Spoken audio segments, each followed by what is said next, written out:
Cool, I'm live. Start the music.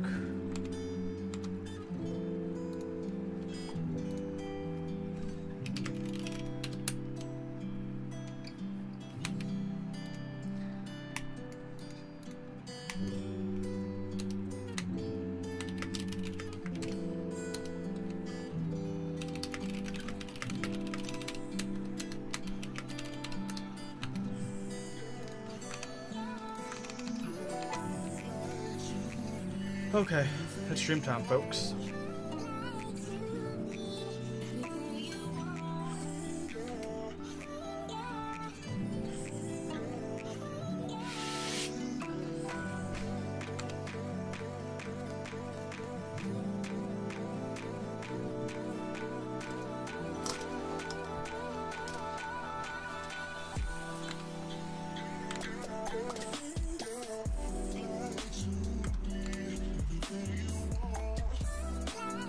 Hopefully the music isn't too loud. Let me know if the music is too loud, and I will adjust it accordingly. I'm gonna grab a few things out to get ready for some Builderino kind of things I have scheduled today.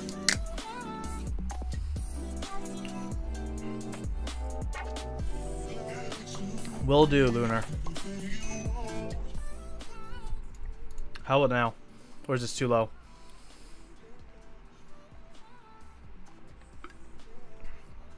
According to my equalizer, it looks like it's the same as like the background noise.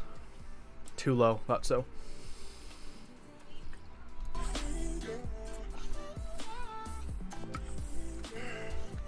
Yo, yo, yo. How about now? Are we good? Perfect. Good to hear. Good to hear. Hope everyone's doing really, really good today. We don't have too many things lined up, I don't think. Maybe, maybe not. We'll see. TBD. But we'll see what I have cooking. You know what I'm saying? So I've been breaking in this board I built up the last stream. It's breaking in really well, actually. I actually do feel a decent difference between how it was and now. I'm just making room at the other end of my desk because I'll need to push this all the way up. Get this out of the way. What up, what up, what up? All the cool kids coming on early. Notification squad, looks like. I don't think that, yeah, Discord bot hasn't hit yet. Okay. So there's something pretty cool in today. Got this C3 customized box in today. Oof. This is a really nice color. It's more cyan than the blue you see on the stream, actually. The white balance is definitely a bit off.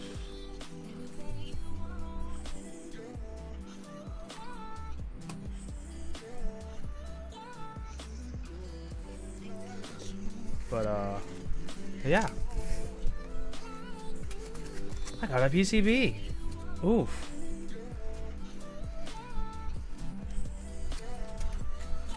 This is pretty cool.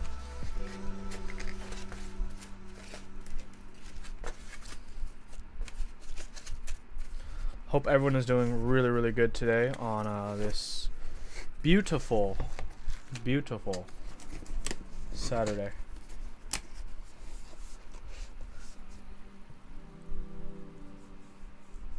I got these things. These are pretty cool.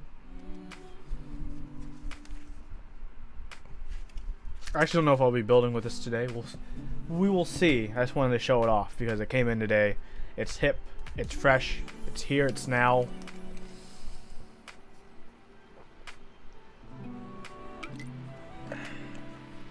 But we'll see.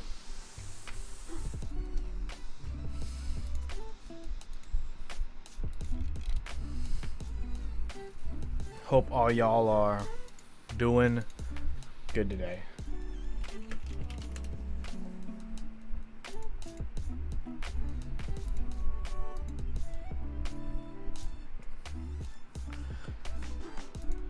Okay, let's go to the main few things. I do have a customer build I need to do today, so I'm gonna start with that, and then I will do some of my own build stuff. But first, I must start with customer build.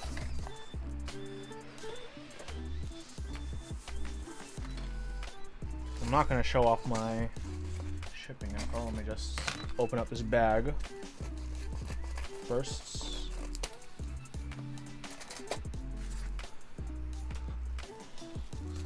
So I have some Zelios here.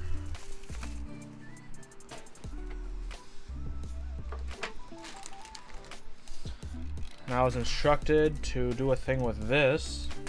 I need to add one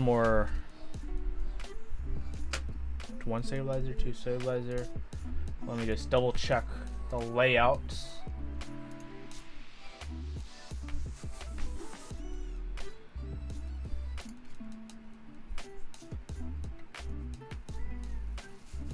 Okay, wind keyless bottom row, stepped caps. Wait, split backspace, stepped caps, wind keyless bottom row, split right shift. Got it.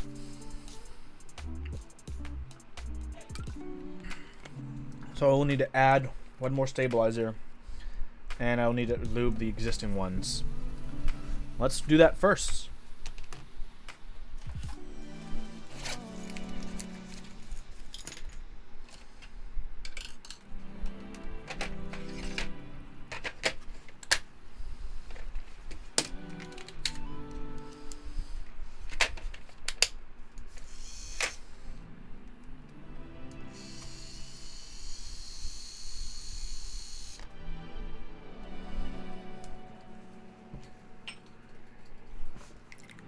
Old trusty here.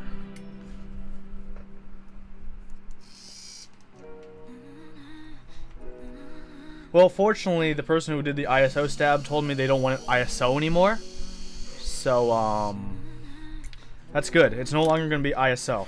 I convinced them, no ISO. And they're like, okay, Huey, I trust you. No ISO. So, good news is no ISO. Can we get some music? There's music. Do I need to turn it up higher?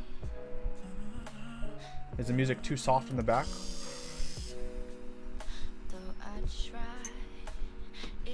I can turn it up if need be. You guys let me know. You guys let me know how you guys like it. You know? BK, have it your way. But not completely.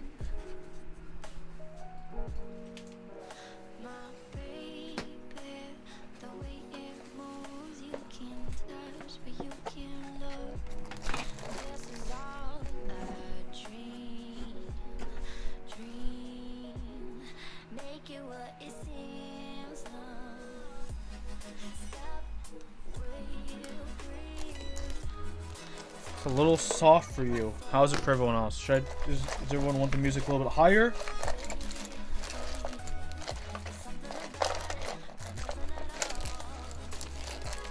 Y'all can talk amongst yourselves. It's all the same to me.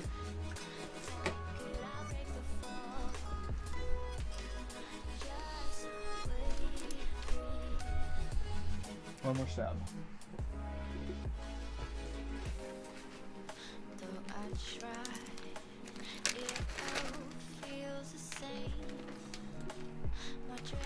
What am I working on today? I will answer that once I get some screws.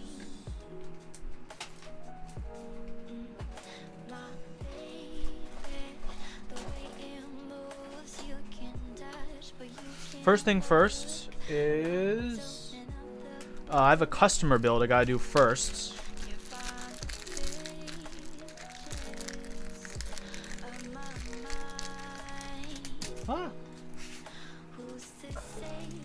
So this customer build is a Punk 60 PCB.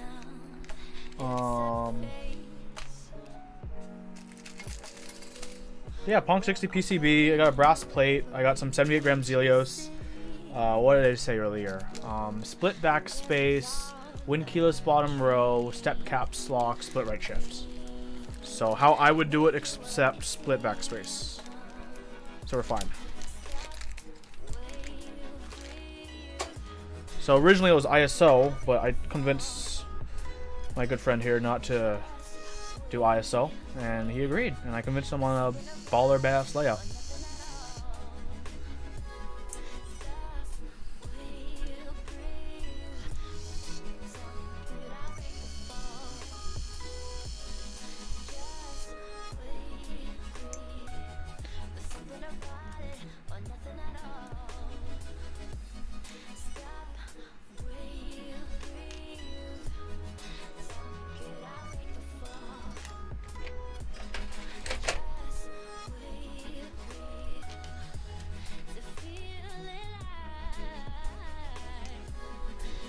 So my friend did clip and lube stabs, but I'm going to redo them for him, so they will be better than before. And I've received his blessing to do so. Hello, hello, hello, Neurowinter. Hope you're doing good today. Let's move this out of the way. I'm going to focus on what I have to work with.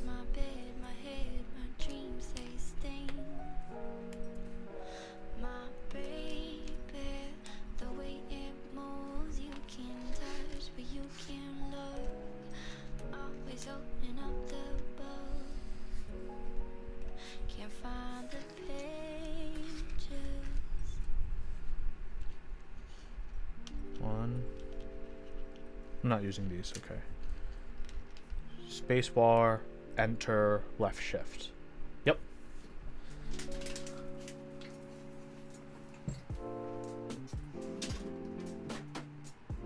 I'm just gonna be responsible and take everything out now rather than later. I don't think I'll be set.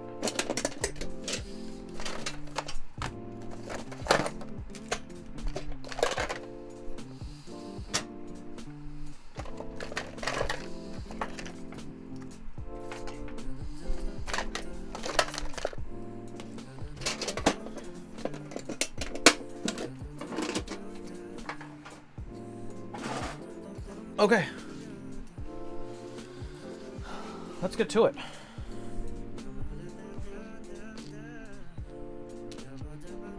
Clips.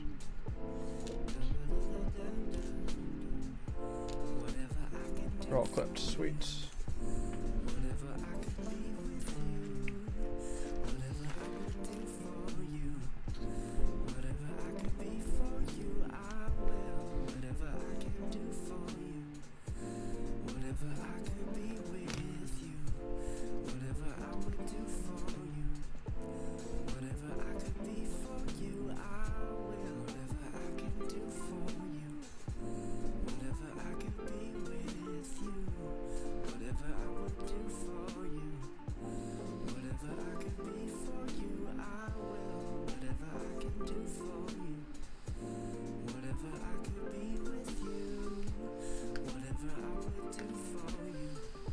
Hello, hello, hello, Havoc. Hope you're doing good today.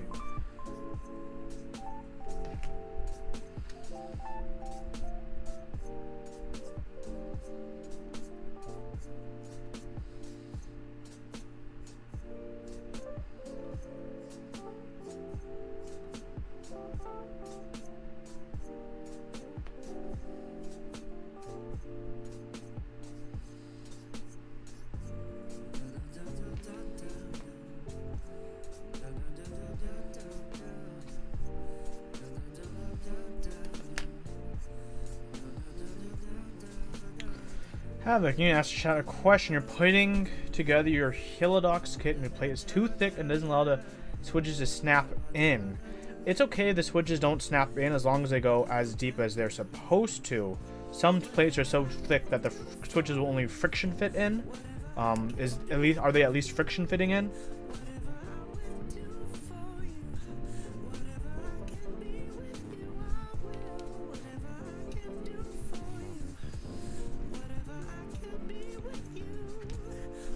Hopefully they're at least friction fitting in. Or they just like fall right off.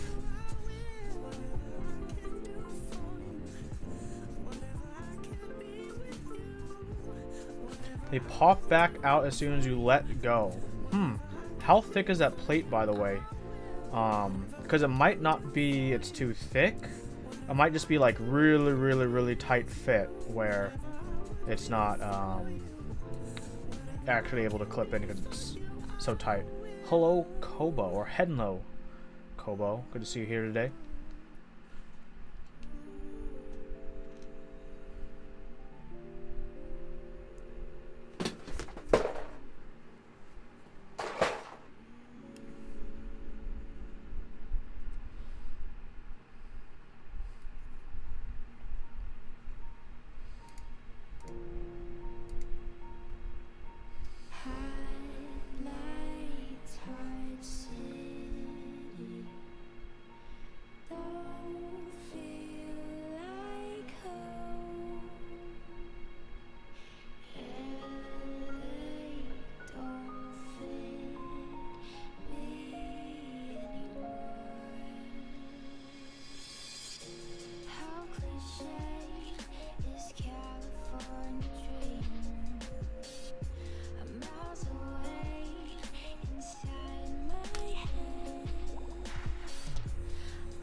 What are we building today? Today I am first I'm going to be working on a customer build. And for this customer build, I will be doing a just normal 60%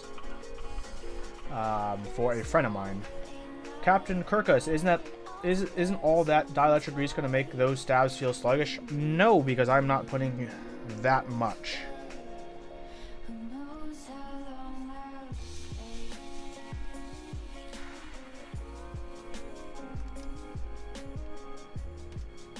I need a bit more than this to make them feel sluggish.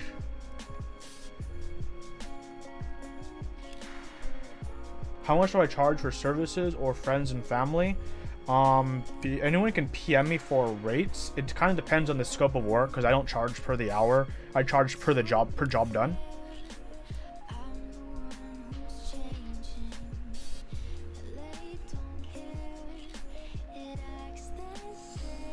So it really depends on like so this one I'm just doing stabs, soldering, and that's it. No lubing or tuning switches or anything.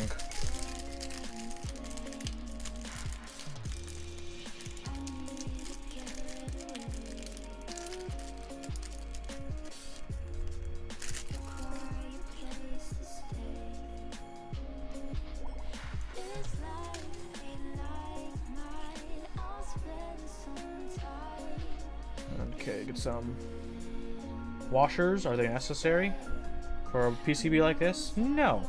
But you know what? I have 1,600 of them, so I'm always going to be using washers for screwing stabs. Because I'm such a nice guy.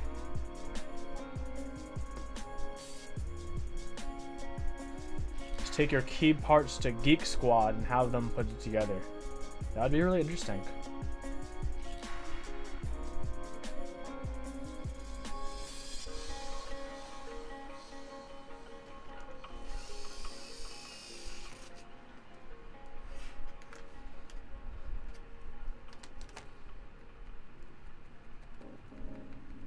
Solid. Good. Very good.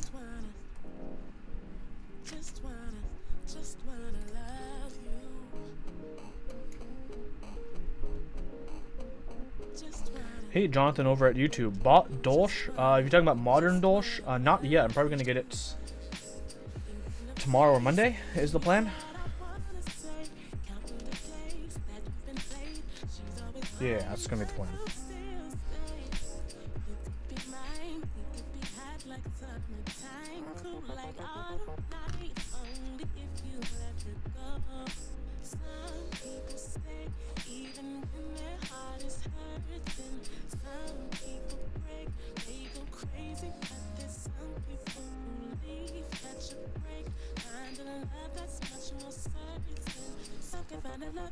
Hey Itchy, thank you so much for the tier 2 sub 4 months in a row. Thank you so much.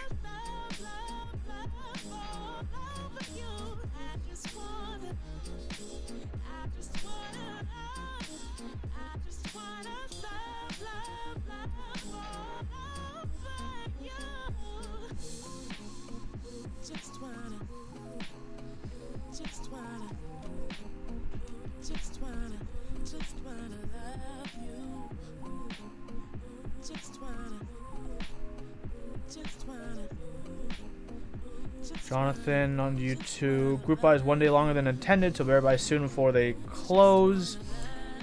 Not sure on time, but it'll close at latest on Sunday. Okay, I'll probably get it tonight or early tomorrow then. That will be the game plan.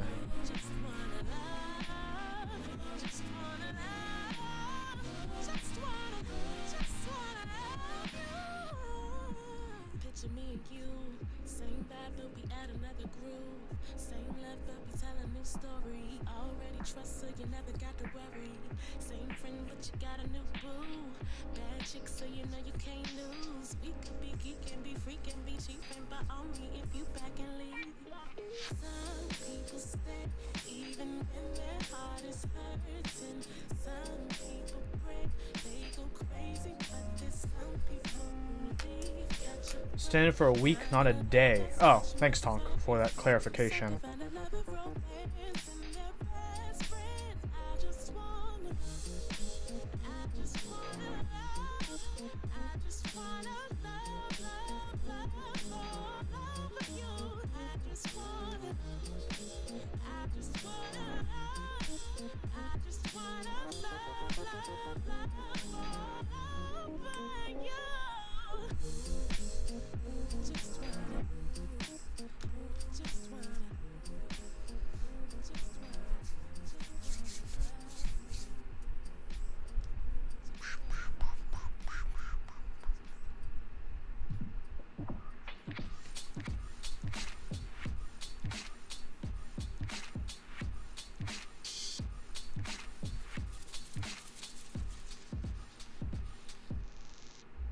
Go through the violence till it all makes sense.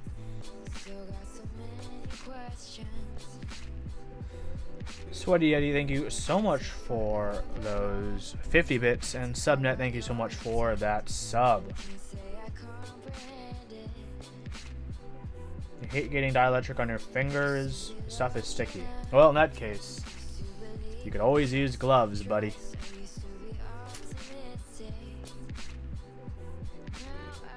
I just kind of get used to it.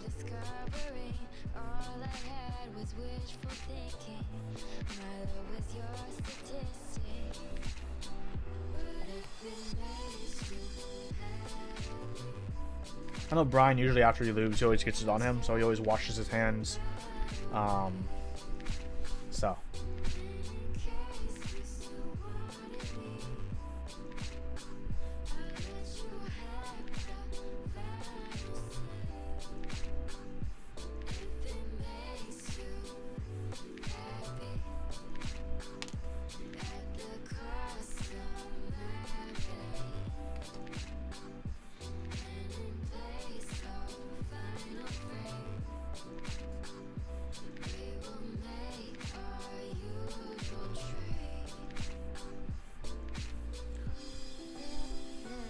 Jonathan over at YouTube asking, excited for round 2 carbon? Seems to be November, maybe December. You weren't into keyboards for round 1, so you paid $200 for an aftermarket.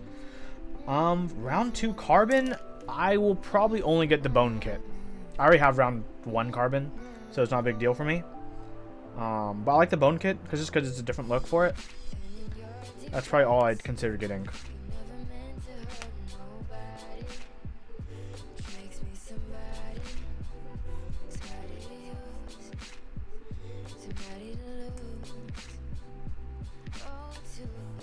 Oh, I always hate these PCBs where there's like 2 options. Thanks, Sweaty Eddie, for 200 more bits. Thank you so much, buddy.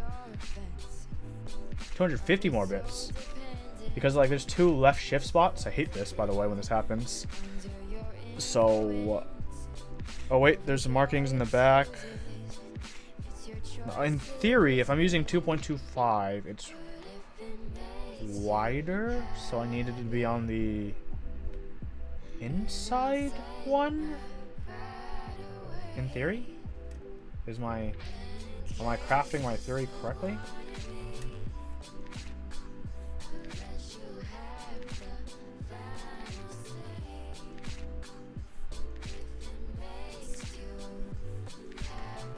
Hold on, let me just do the smart thing.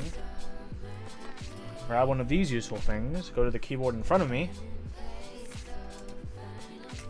grab some keycaps so I can confirm this fact.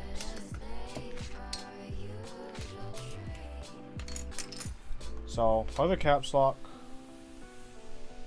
go right there. Cup's blocking the way, so I just want to move it to show you. If I had a caps lock, right, I could just pair it up with that hole. And if it was shift, I have it here. Will that line up? Does that sound appropriate? Look appropriate? If I had it on the other side, on the inside.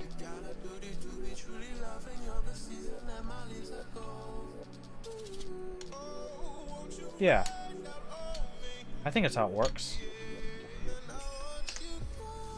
I could also just grab switches and mount them to double check, so I guess I will.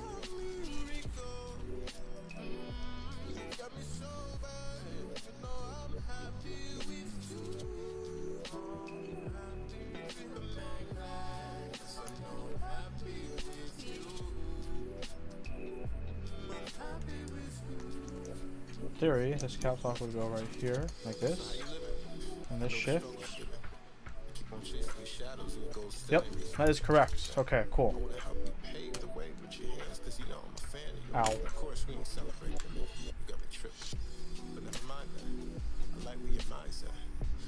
I like how I put the keycap in the switch bag.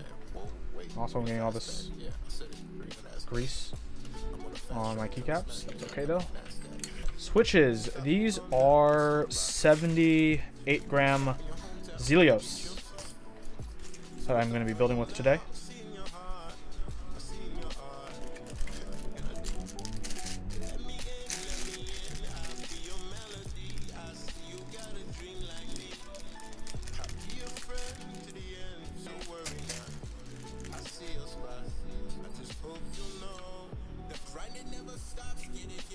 Hey, Iridius.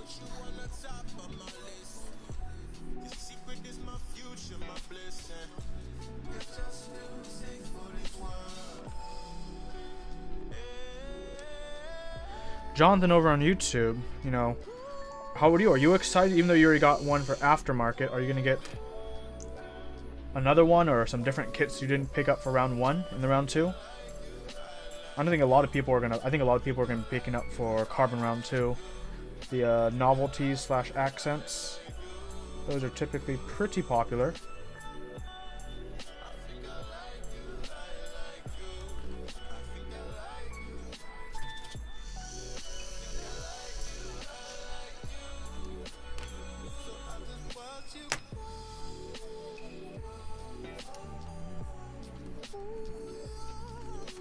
Okay, it's fine.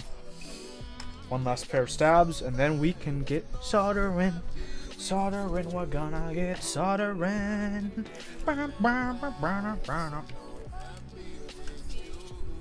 Okay,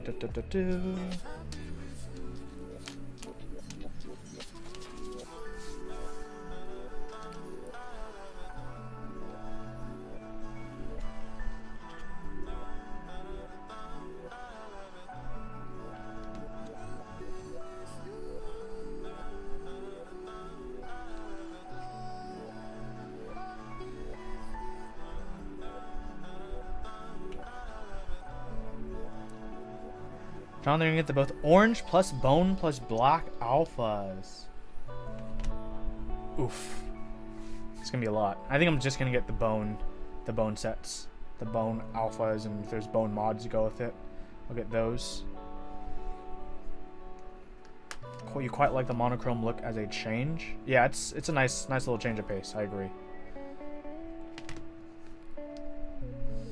Although I gotta double check the colors for the bone, because the bone might be too similar to Honeywell. Because I could just use Honeywell without accents, and I'm pretty sure I could achieve almost the same look. I mean, I need to see how different the grays are, because I do not remember on top of my head.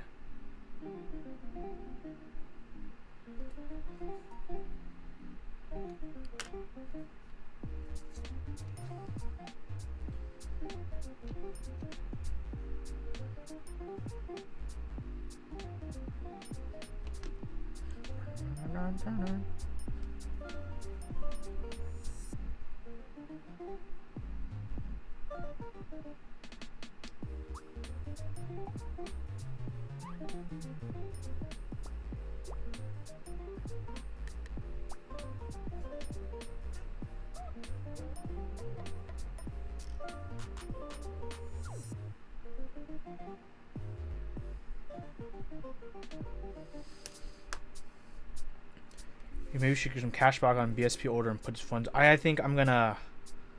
I still haven't refunded my BSP. Well, I guess it's now HSP. I should do that. Because I got 2 BSP sets. It's like $400 I can get back from Astrop. Holy moly. That's like half of my E7 payments. Iridius, you built a Helidox for our client. It's a pretty neat little key if you want to pick one up for yourself. Oof, nice. Nice. Yeah, I got the what's that splits that can do KLO profile that could have the screens on either side. What was that one called? Was that also the Helidox? Well, no, what was that one called? It's from Japan. Does anyone remember which split keyboard I'm talking about? You could have the little microcontrollers with the screens. Helix. Yes, I actually do. I have a Helix on order. I don't know when mine's supposed to arrive. I think it's supposed to arrive this month.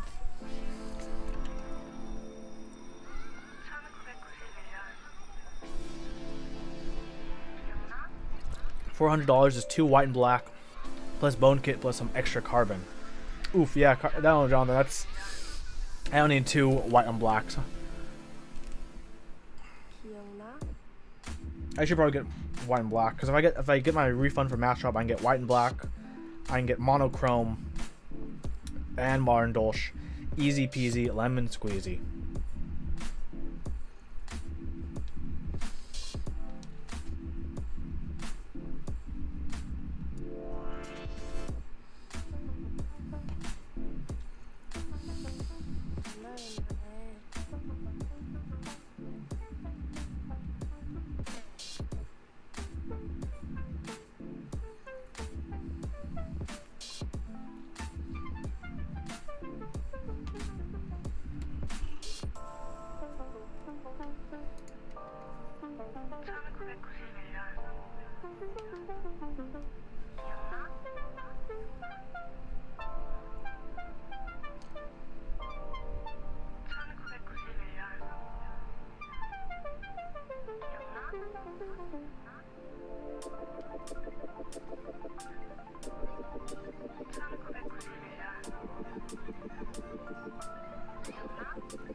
Jonathan, you agree? Monochrome plus bone plus white and black plus dolch sounds like a more attractive. Yep, I think it's like getting the most out of the things.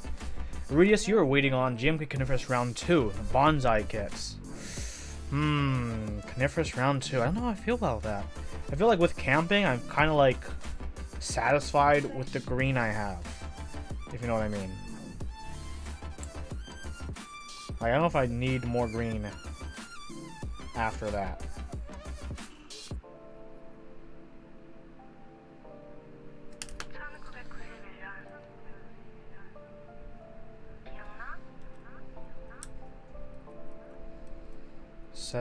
You.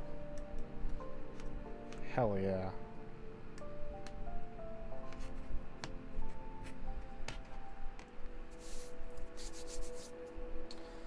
Okay.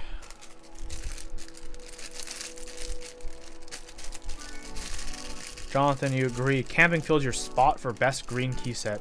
Is your favorite light set? You like it more than 9009? Ooh, that's... I think that's a kind of a bold statement. 9009 is like a big popular set. I agree with Iridius though. What we need is GMK green tea for like a nice dark green. Absolutely beautiful. That would be absolutely beautiful. Yeah, I agree.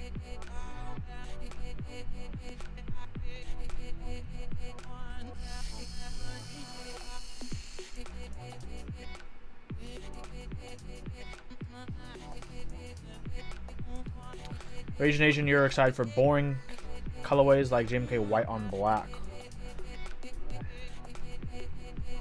Same. White and black, monochrome. Pretty excited for modern Dolch.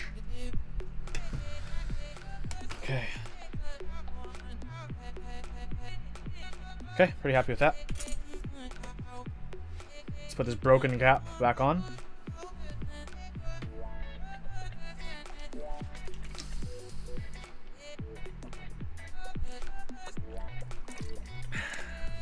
Jonathan, you guys are still in your honeymoon period of their camping. We've only had it for a week, while we've had a 9.009 for a year.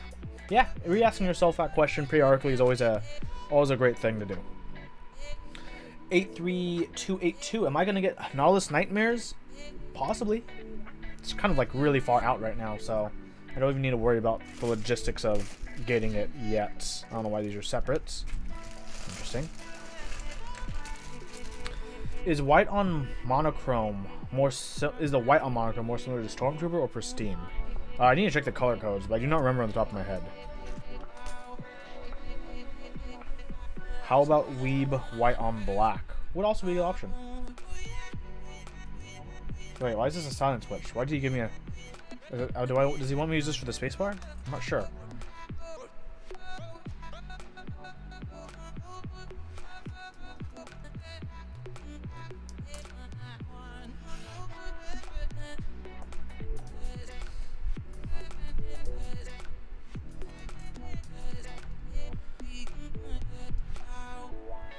It's unique, first time being used. It's WS2, bright, cool, white. Yeah, it's gonna be nice and bright.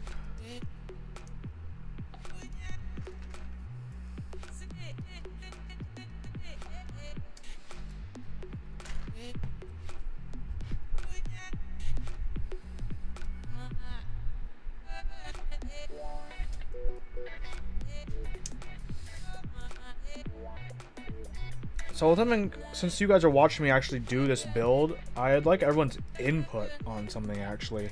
I've been considering getting, funny enough, a 4th camera for build streams, an over-the-shoulder cam. Do you guys think it'd be useful?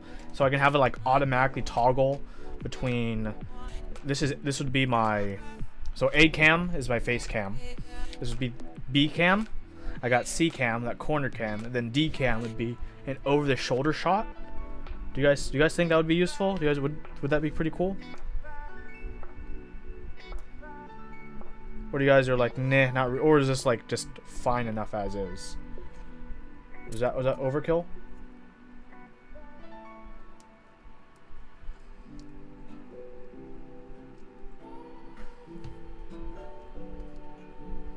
Gonna be chaotic. All the cams, it's too many. I'm not saying like all of them would be on screen, like the shorter one, like for this current one, the shorter one wouldn't be on screen right now, but like I would switch where the main area would be the shoulder cam, the top left corner would transition to be top cam, and then bottom left is always going to be my face, so people can hear my mouth talk, so they don't have a...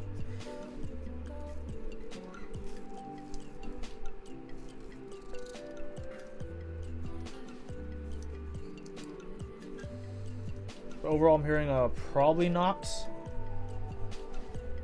Throw in a solder cam. Oof.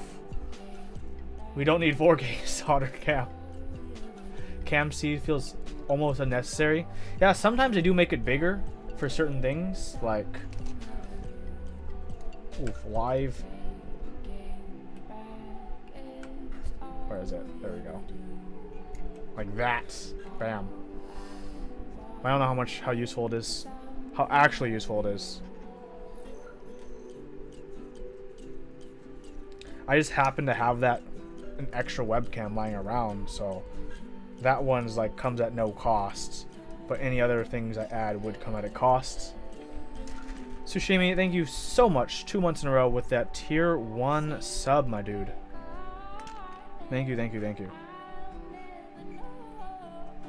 Oh wow, why is this plate? There we go. Tinkering with the idea of a key set based on symbolics, 36 4000.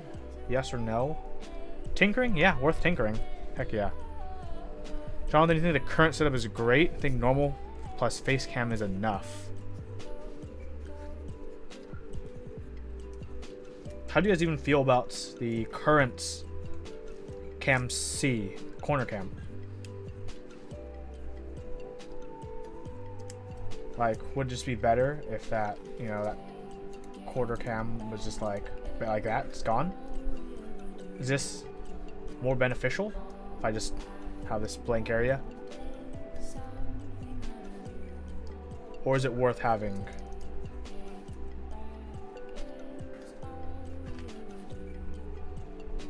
Lunar, you barely look at the top right corner. Radius, it's alright.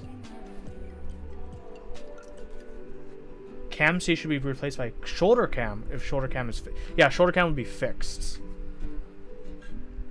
Tonk, you don't mind that cam when I'm showing off angles.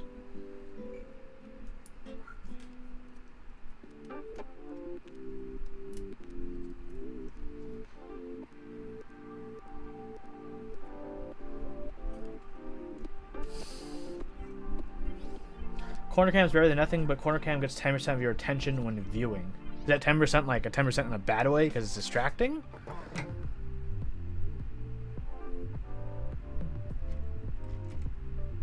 You like the 3/4 keyboard view.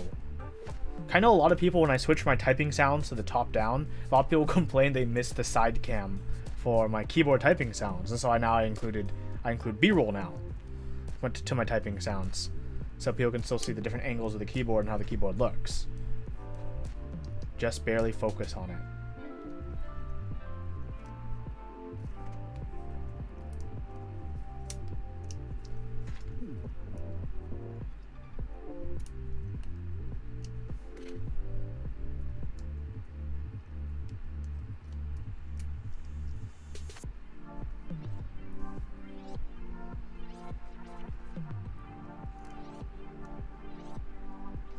This switch isn't straight and it's gonna bother me so much. Because I'm not building it for myself, I'm building it for someone else.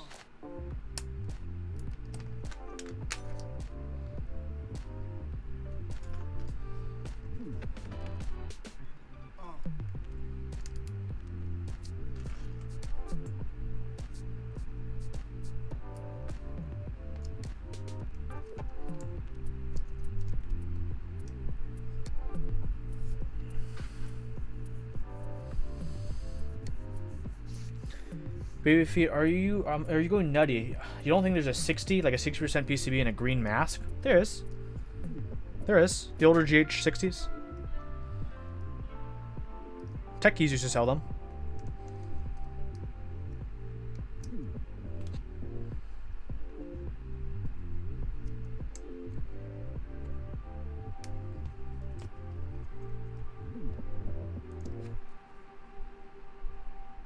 Why is this not clipping in properly?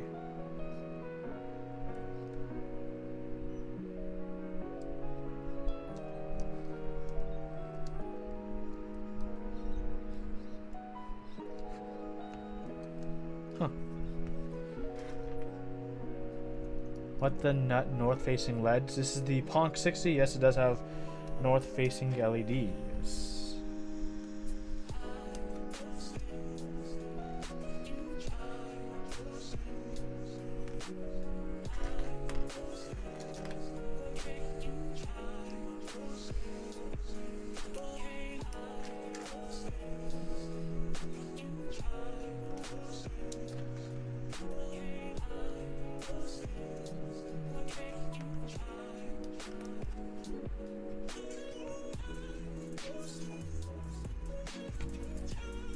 Oh, I know what's happening. This is the... Damn. So my friend actually has a bunk plate. So this plate, I think, is actually going to be defective. Because I tried straightening it. You see the issue with the plate right now? That curve?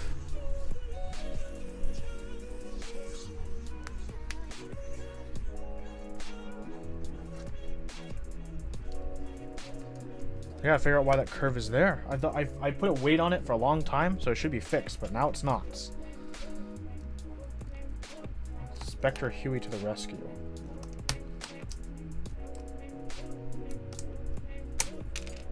Yeah, you guys might remember this plate.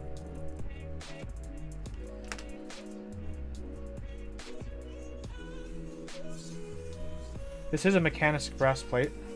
That is correct.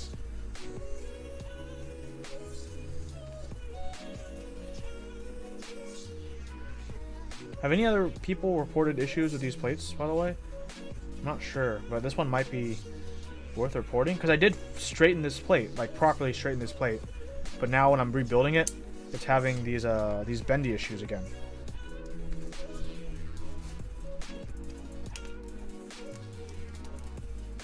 And I'm not sure why.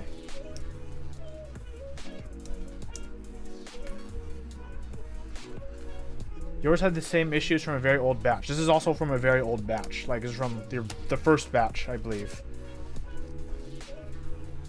So if that is the issue, I can let my friend know.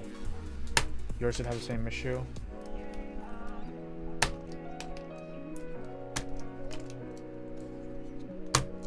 Thoughts on Gateron Black compared to Cherry MX Black retooled? Gateron Blacks will be smoother. If you compare to stock for stock switch, Gateron Blacks will be smoother, of course. Slightly more wobble, but they're going to be significantly smoother to the point where that extra wobble is worth it, even though you might not care about wobble, and it's a very small amount of wobble. One Save Gaming had the same issue with the first batch you got. If you look really closely, you can tell the right side is slightly curved. Yeah. I mean, everything I did, I did like unbend everything, uncurve everything originally, but now that I'm like rebuilding it, it's like curling up again. I'm trying to be like, why are you doing this?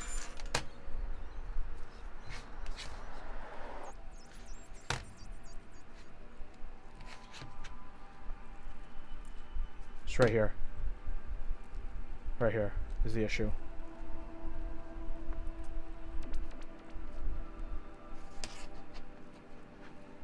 Top looks fine.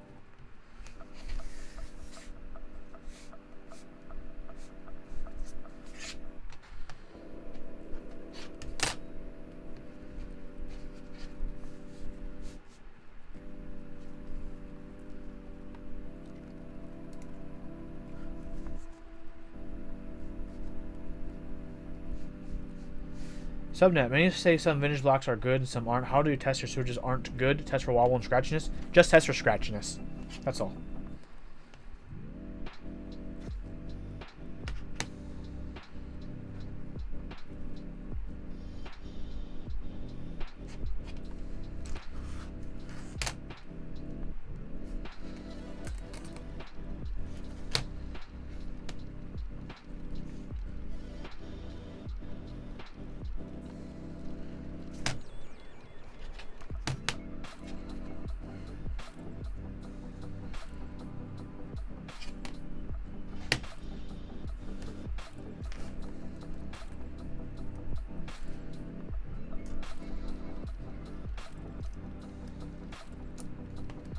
So I put this one in straight.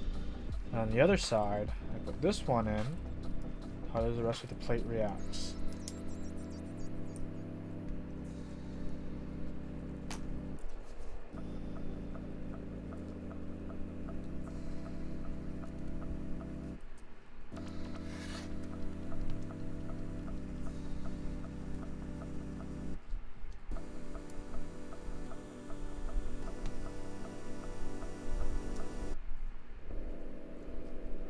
Wow, it's almost like the plate is the wrong size because the one of the PCB pins like isn't able to go in all the way because the plate is like so off.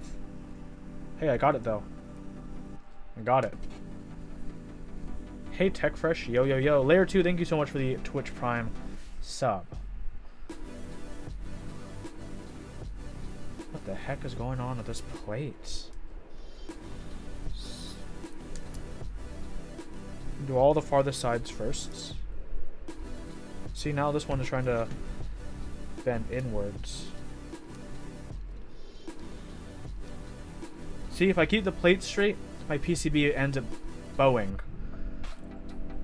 Could be a 19 mil plate. Yeah, that would cause it. I think that is the issue. Because, look, my plate is straight now, but now I'm getting my PCB to do the bends.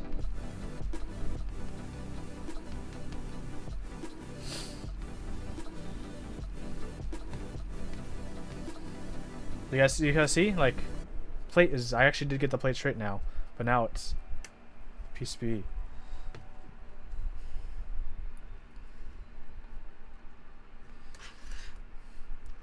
Do I have calipers? I do have calipers.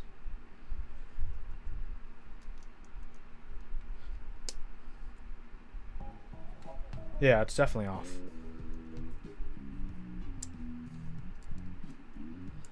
I've built enough keyboards in my day to know if something's off.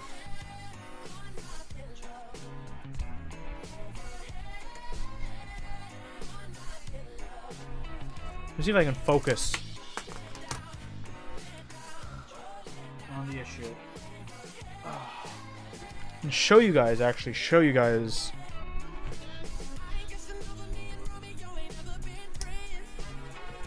Yeah, I can probably focus on this. Show you guys.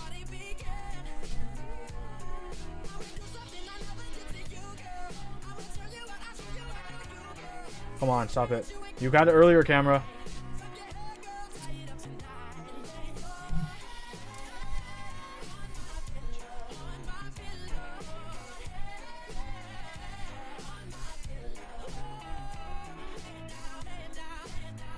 There we go.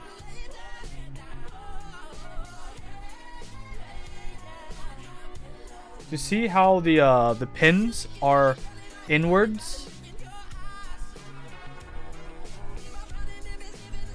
The pins are straight actually, but they're on the inside portion, like they're not spaced correctly. So that's how I know from eye this is a 19 mil plate, not a 19.05 mil plate.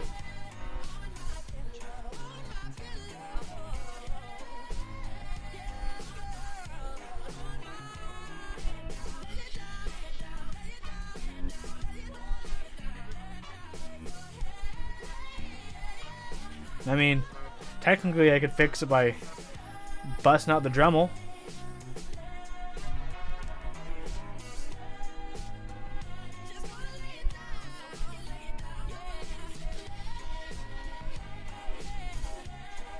So the only way for me to get it in is to bend. Start in the center and go outwards.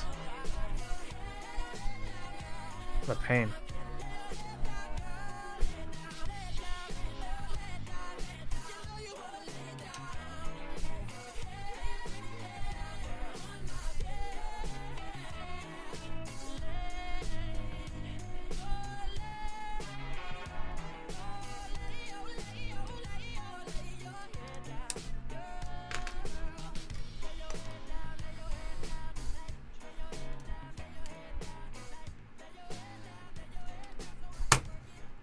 It would be a pain, but it might fit because you'd be normalizing air across both sides equally. I guess?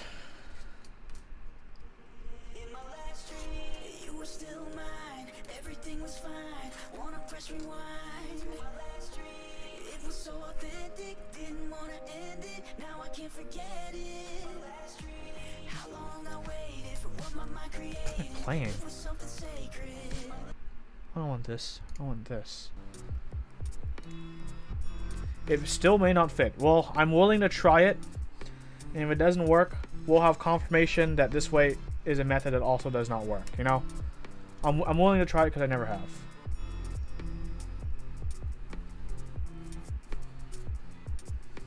You just get a new plate. Yeah, this isn't my plate nor my build. If it was mine, I wouldn't bother with this BS, and I'd be like, no, something's wrong.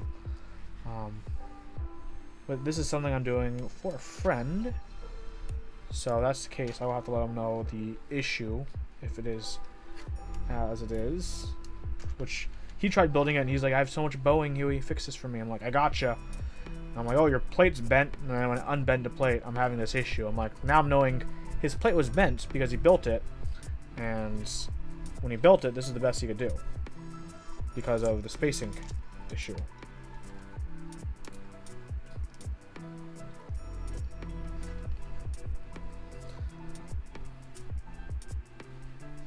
Do outside switches now. In your head, you only need center switches to align the center. If they don't really fit now, they won't fit. Yeah, so I did outside switches first. Here, I'm going to do this block of 9 in the middle, then I'll go to the outsides. This one should be easy because I got the stabilizer. Support. So here's the splits. This is the FN key on the outside.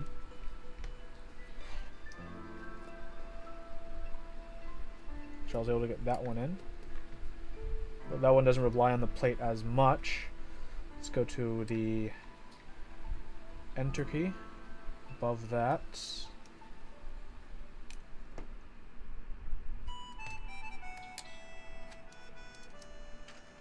And opposite of the enter key is going to be the stepped caps lock.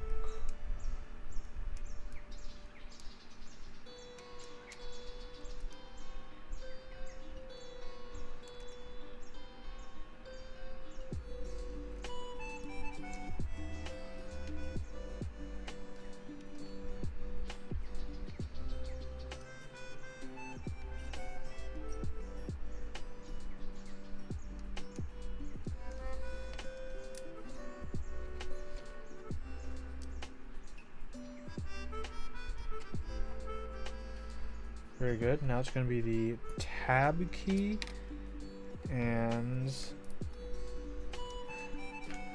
pipe backslash. If this does fit, getting the pipe backslash straight is going to be a pain in the butt, possibly. Okay, now let's do the outside of the splits backspace, which is the tilde key.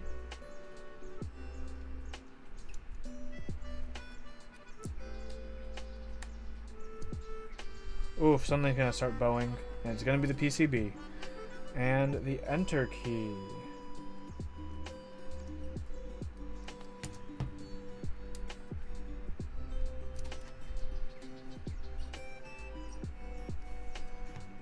You guys see it?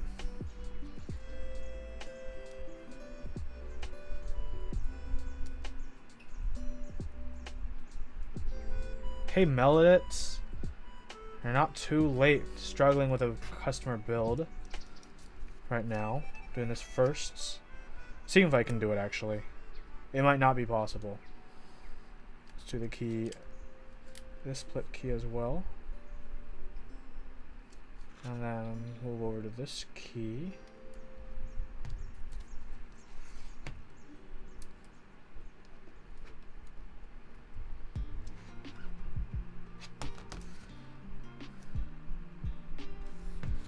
It's lifting keys on the opposite side.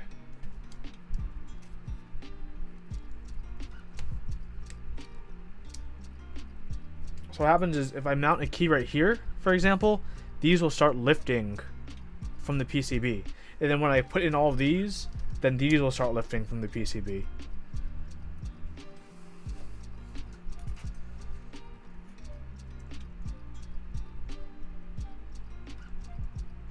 Yeah.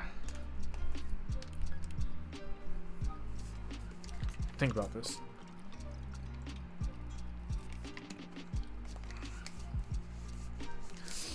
Why not solder one corner at a time? I could. I probably will. The issue is like the PCB is going to end up being hella bent.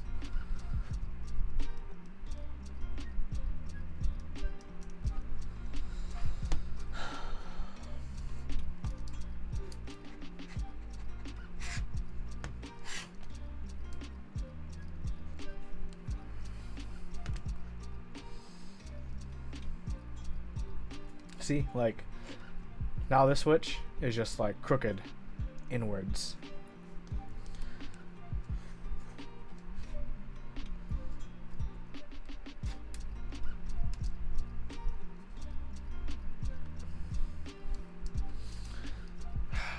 I need to tell my friend before I continue this build, because this will possibly cause issues down the line. Could cause issues down the line. And because it's not mine, I'm gonna pause here. And I'll let my friend know about this issue. 19 mil versus 19.05. Pain in the ass, right?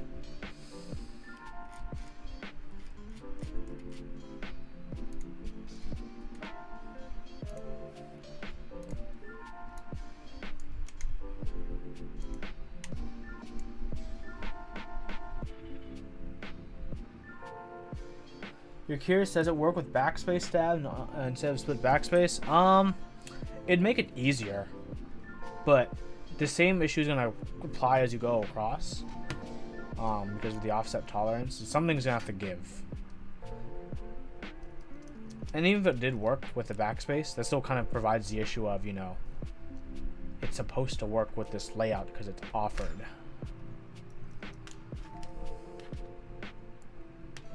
Yeah, I'm gonna PM my friend. Don't worry, guys. This isn't the only thing. I'm gonna clean this up, and we're gonna move to different projects.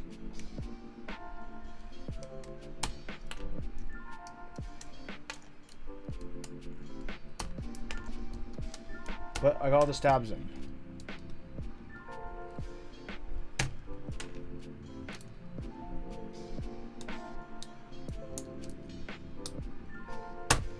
I think it will work with the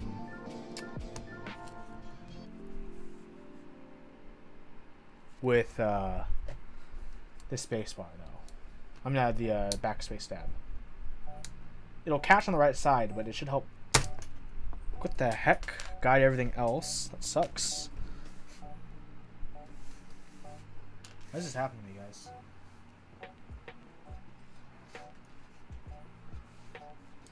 I'll need to hunt for that spring later.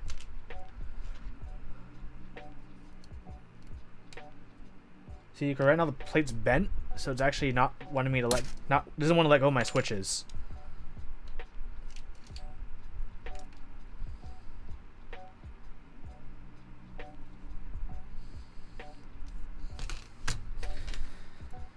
Yep, that's correct, because they are bent. Switches are binding. Some of them are. Some worse than others. Okay, nope. That one's not gonna let go easy.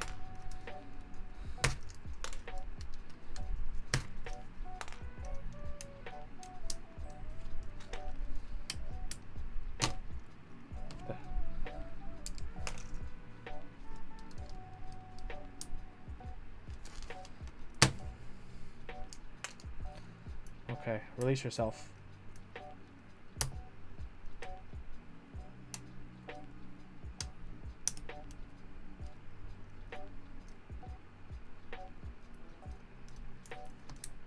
No, you?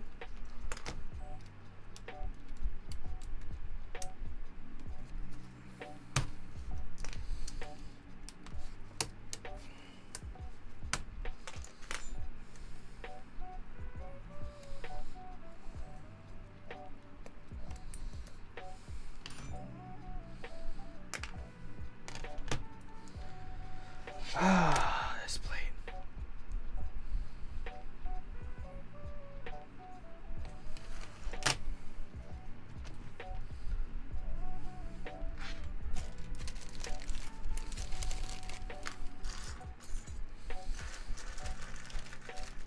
I'll replace that 78-gram spring for my friends if I can't find it. Oh wait, here it is. Where'd the parts go? Oh, it just landed on the table. Oh no! Oh ho ho ho ho! I didn't even see it.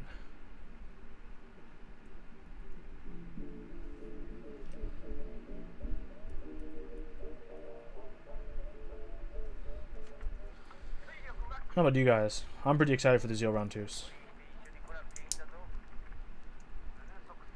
I might be getting some samples sooner than later, so if I do get them, I'll let you guys know how they are. All like videos and stuff. You know what I'm saying?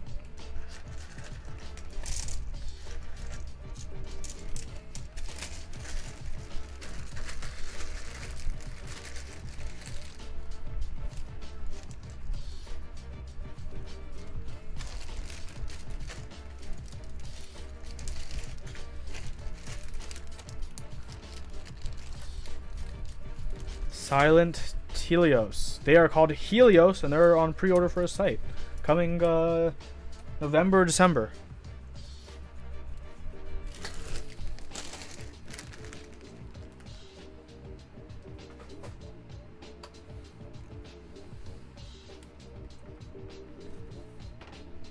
Okay. I got this thing, right? But there's this key. Right here. We're gonna fix this key. This guy. This guy. Crooked. Does it bug you? It doesn't really bug me that much. But I know it bugs some other people. So, we're gonna fix it today.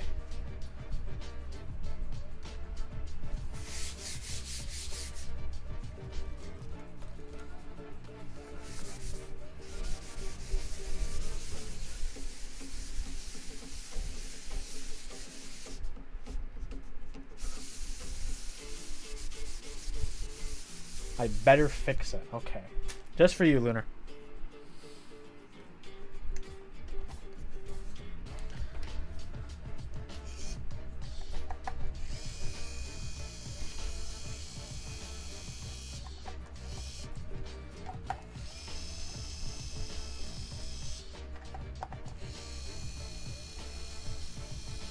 I can find a big sticker to put on this.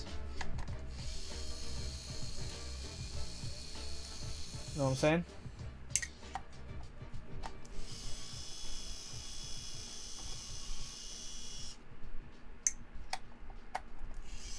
Huh, maybe I just need to remagnetize.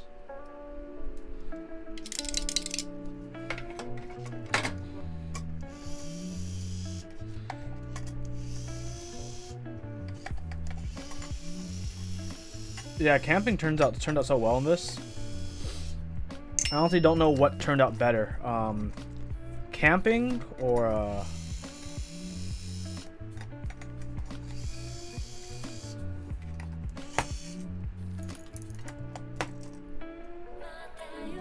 Camping or Red Samurai, because they both look absolutely wonderful in this.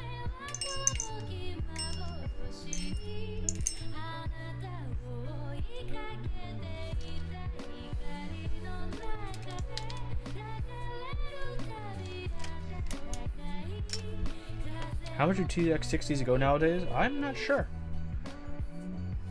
Actually, don't like this PCB. But it came with the board, so it was like using a free PCB. Inside, just nice and simple and plain.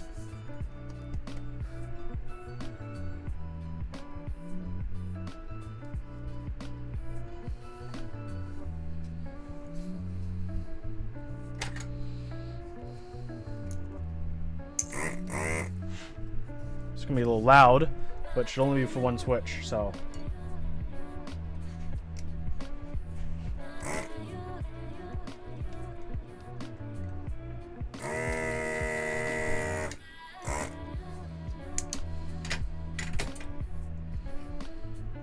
I can use a standard 60% PCB in this board. In the future, I probably will. What I feel about myself, I feel there's the unknown, there's things I don't know. I'll do both. I'm striving for. It's just that the TX60, when you buy it from Kin, it does just, it ships out with this for free, so. It's part of the price.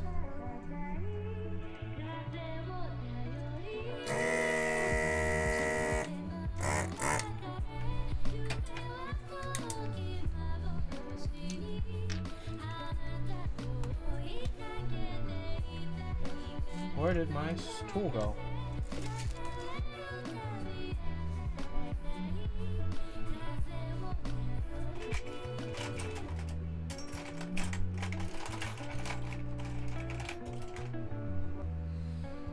Oh, here it is.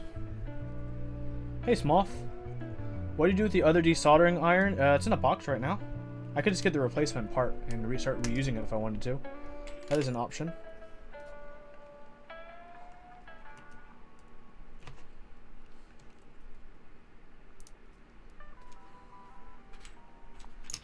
Is it straight now?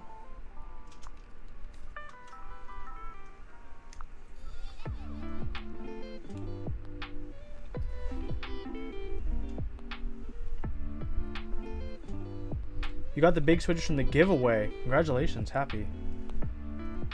Yes, the old desoldering station did actually break.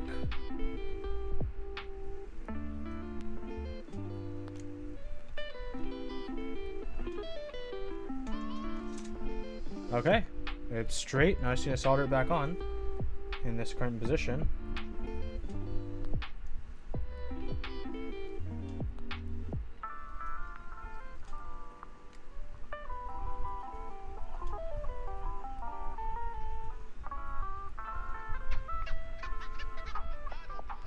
Usually I can adjust it and then just solder both legs on fine. Only sometimes I'll need to do the one leg method. Usually because for me desoldering 2 legs is like takes no extra time. I'll just do that. Then I'll take it off, do a full reseating.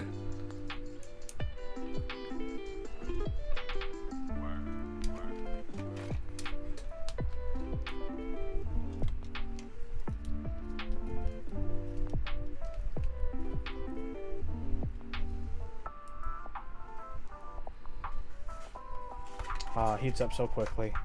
I love it. Love it. Paulo Umali and YouTube, will Master Control keep PCB swappable to other cases? It's only be compatible with the control, I'm pretty sure.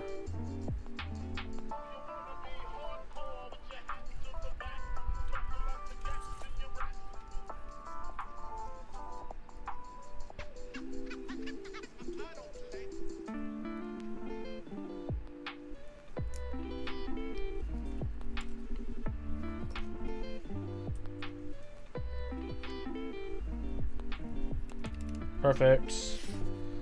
Let's put this back together.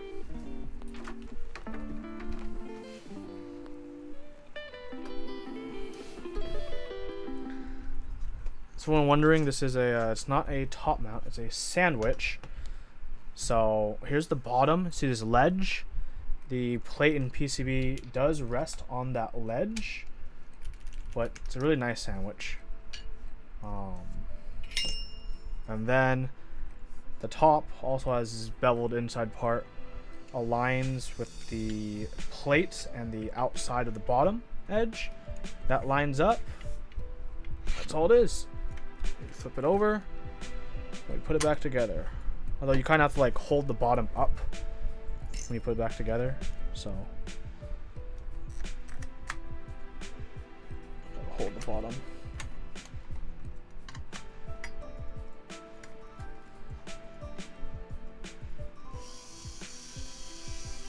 Sweet, started getting that. Now I'm gonna get this other top part.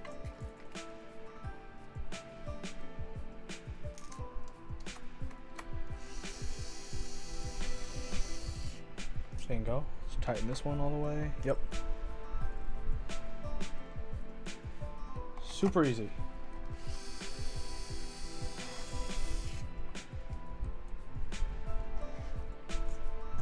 Rage Nation just got a couple I'm guessing 920s like I recommended.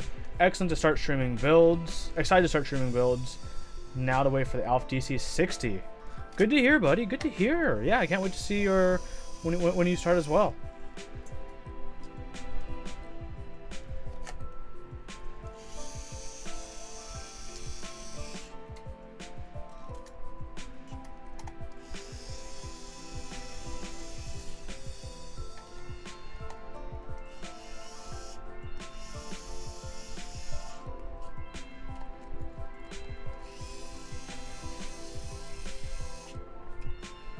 And there we go.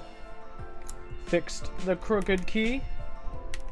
And now everything is good to go. Oh man, this looks so good. No accents.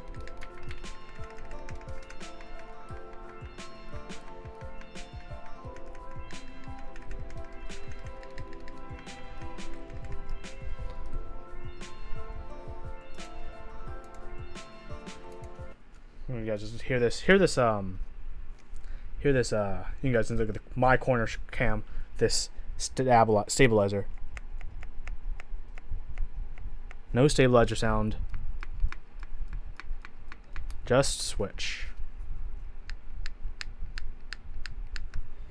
Oof, those are some nice stabilizers.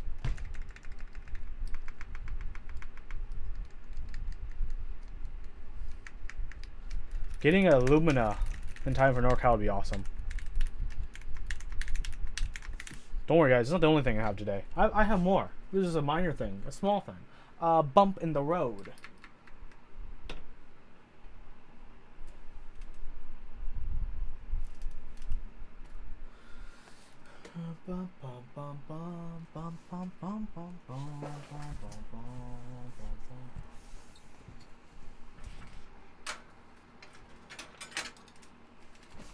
I'm thinking about desoldering this bad boy.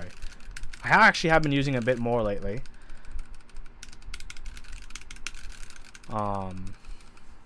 So this is a really fun split board, by the way. Big fan. Right now I have Hako clears. If I pop off some keycaps, you can see, and I'm thinking about putting some linears in this. I'm thinking possibly the some TTC blacks I received from Walker recently.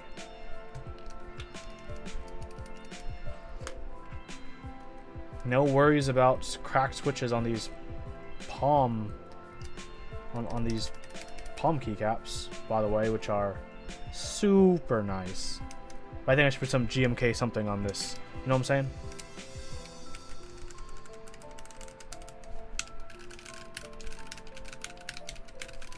That's what I'm thinking about working on. We'll see.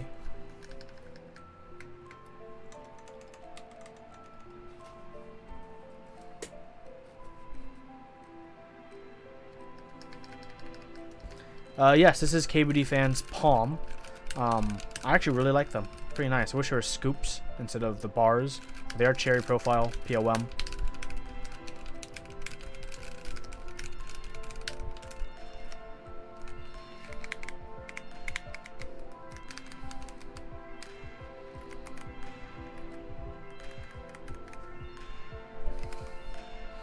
This is the silliest board, huh? It's a VEA clone that's all acrylic. Instead of a SATA cable, if they're smart and they use a mini, so there's no delay.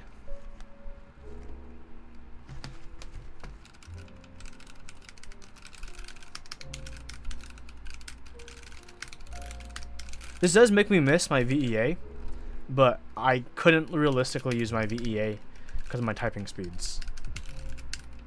But this does keep up.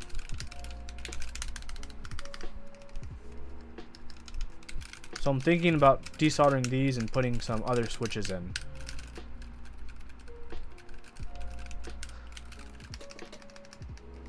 What do you guys think?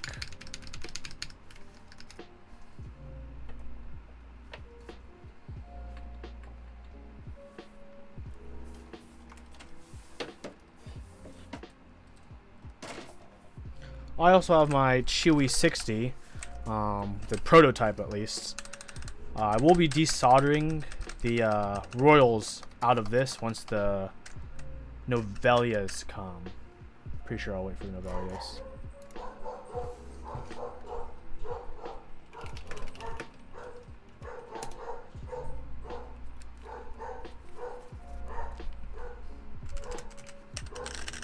I don't know, does anyone have any preferences? There's one last thing I could do.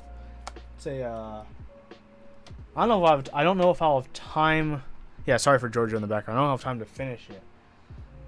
But I do have a real force that I need to drill out the left control so I can put a normal Topra slider and housing there, because I'm going to high pro that real force. Maybe I should do that tonight.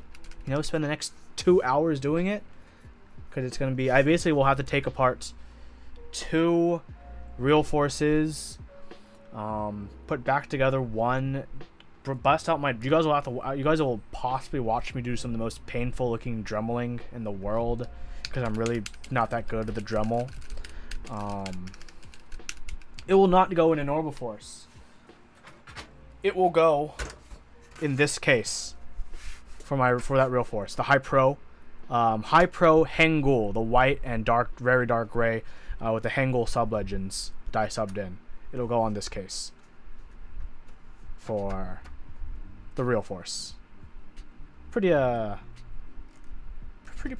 hefty case, I'd say. So what would you guys rather see? Me work on this or me work on the Topra stuff?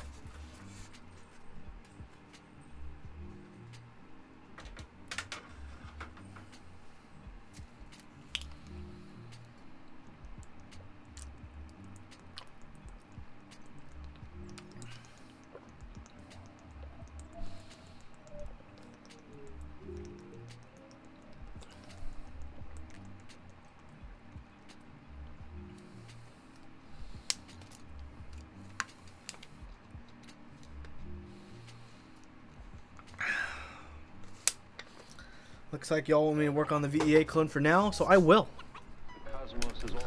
So, a big question. Do I keep these keycaps on the VEA clone? Or do I actually start using like a GMK set on this?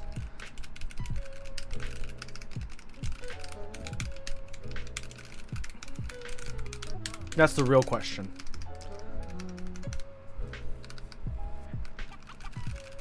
So I think I might switch keycaps. GMK. Use Tokyo Lull. JTK Toxic.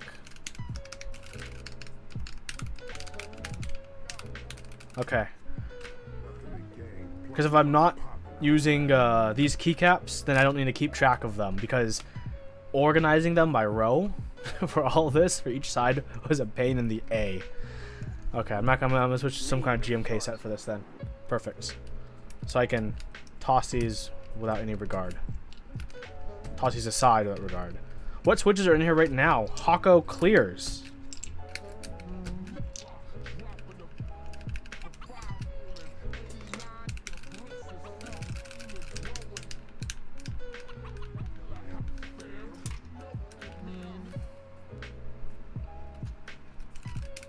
Angular Tech, you've been doing your own keyboard chores for so long, you missed like an hour of this keyboard chore stream. Fortunately, you haven't actually missed that much. It's really warm in my room. I wish I could change that.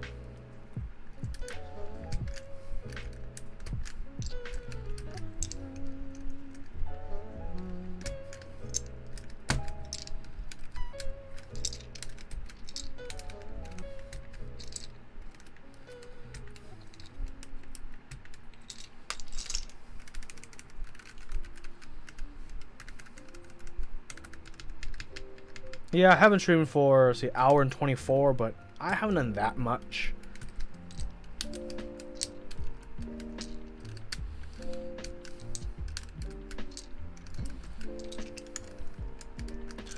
Okay, everyone, my options for this are retooled blacks, Gatoron exclusive switches, unlubed still, TTC blacks stock, or just watch me desolder and wait until I get to the what are those switches coming out shipping soon that are orange and tangerines, or just have me desolder this and just wait for the tangerines to come. Melodis says TTC.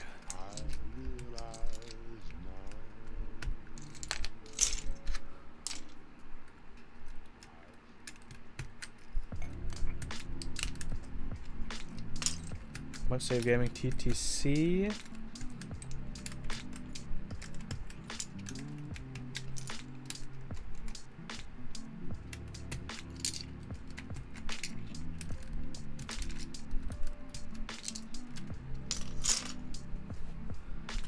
Choosing TTC for the meme. Funny you say that, because in my hand, these TTC blacks from Taobao feel smoother stock than a retooled MX black stock.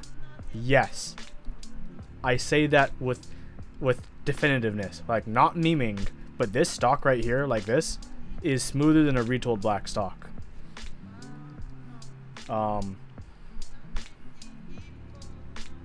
Like, straight up it is. It is a surprising good switch, as Walker has been saying. At least from the one I feel in my hand. And every time I randomly pick one up, they're pretty consistent like this. Retools aren't that smooth. That is true. That is true. But, I mean, not many things are like super smooth compared to a lube switch. The only smooth unlubed switches are basically just Gatoron. How is the housing sound compared to cherry housings? I don't know. I have not built a keyboard with them yet, so we will have to see. Go blue, bro. You're gonna need Quakem to comment on TTC before you get hype. That is fair. He has his in his mail. Actually, he had his in his mail yesterday. He was just too lazy to grab them. Hopefully he grabbed them. I know he had them in his mail when we had Top Clack on Thursday, but he didn't grab them. Did he grab them yesterday? You want to watch the stream yesterday to know if he actually picked up his switches?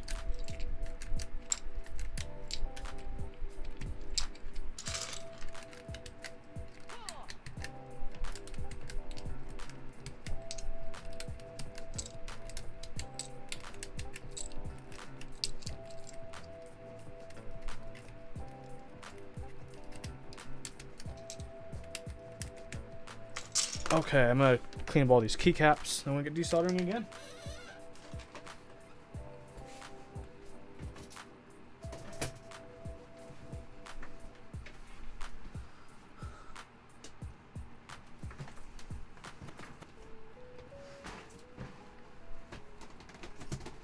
Didn't watch yesterday. Gonna save for when you're at work bored. Good call.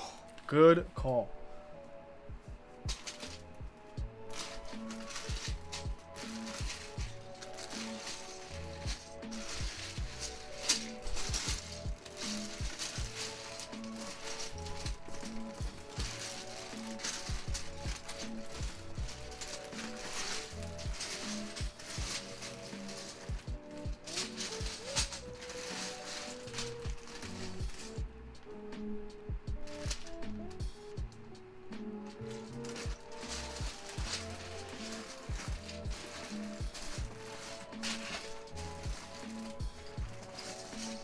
Oh my gosh.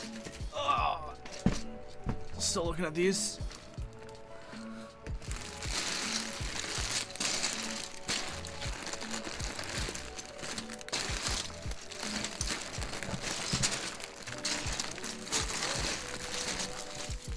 Here we go.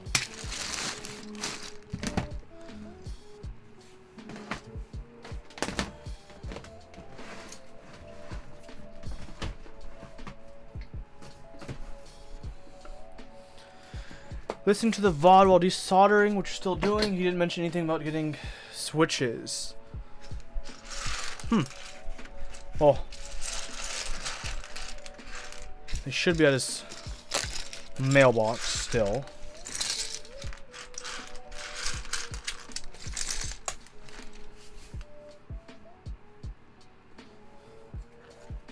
Because given the same shipping original location, and given the same choice of shipping speeds, anything that people ship to Brian or I will always reach Brian usually a day before it reaches me. Just because I live kind of out of the way for shipping lanes and stuff. Wishing I hadn't put LEDs in. Oof, yeah, soldering with LEDs makes things a bit rough. A bit rough. I'm thinking GMK carbon. For this board, by the way. Let's do one side at a time.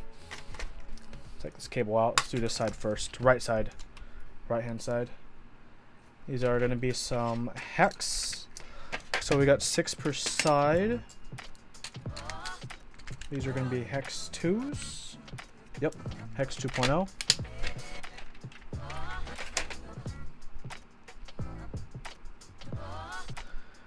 Go blue. You feel like you feel that LED desoldering pain. Then gonna solder in LEDs for your poker, then never touch it again. Yeah, LEDs are one of the things where like you just have to commit to LEDs because if you ever have to go back, you'll hate them.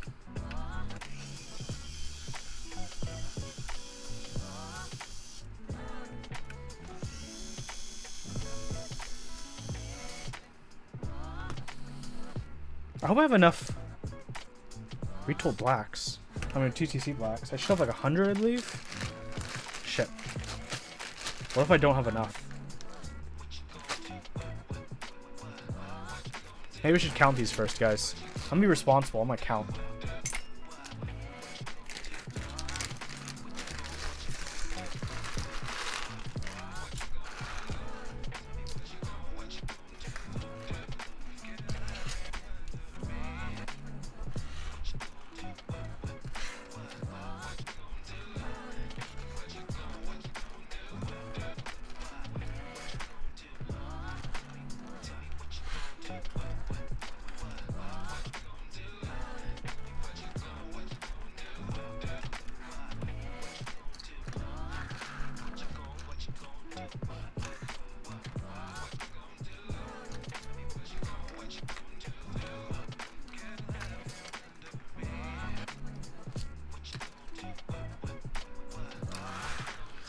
Go Blue, hope you enjoy the Earl Clears.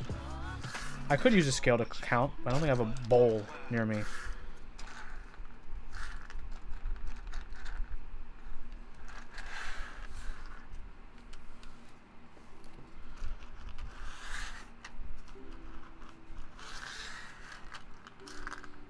One, 2, 3, 4, 5, 6, 7, 8, 9, 10, 11, 12, 13, 14, 15, 16, 17. Wait, what? 1, 2, 3, 4, 5, 6, 7, 8, 9, 10, 11, 12, 13, 14, 15, 16, 17, 18. Mental math tells me I have 90 switches. Is 90 switches enough? 1, 2, 3, 4, 5, 6, 7, 8, 9, 10, 11, 12, 13, 14, 15, 16, 17, 18, 19, 20. 1, 2, 3, 4, 5, 6, 7, 8, 9, 30. 1, 2, 3, 4, 5, 6, 7, 8, 9, 40. 1, 2, 3, 4, 5, 6, 7, 8, 9. 49 left side. Someone remember that. Or right side 49. Right side 49. Someone remember that, please. 1, 2, 3, 4, 5, 6, 7, 8, 9, 10, 11, 12, 13, 14, 15, 16, 17, 18, 19, 20. 1, 2, 3, 4, 5, 6, 7, 8, 9, 30. 1, 2, 3, 4, 5, 6, 7, 8, 9, 40. 1, 2, 3, 4, 5, 6, 7. 47 side left. 47 left. So which means 49 plus 47 is greater than 90. But if I take out these keys, I can put something else on this side, like maybe make this a switch tester. I can take out these 1, 2, 3, 4, 5. I can take out 10 switches for this macro side and not use TCC blacks and just put like random ass switches. That's fine, right? Everyone's gonna agree. TCC blacks. We just care that they're on the main typing sections. Yeah, that's the general agreed consensus.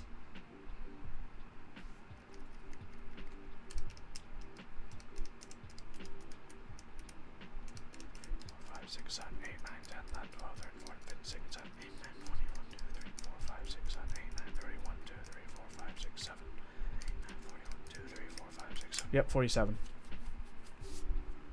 Don't do that, Huey. Oh, so my macro have to be the same switches? Because I don't have enough TCC blocks, guys.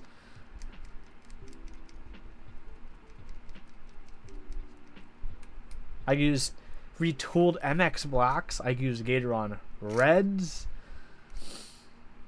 But basically, I will not have enough if I use the same as the macros.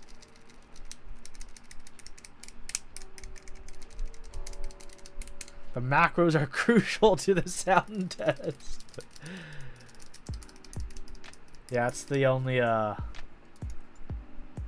womp womp. Yes, the macros that I'm pretty sure aren't assigned to anything useful because I don't use them. One column retooled blacks, the other column GAT blacks. Possibly.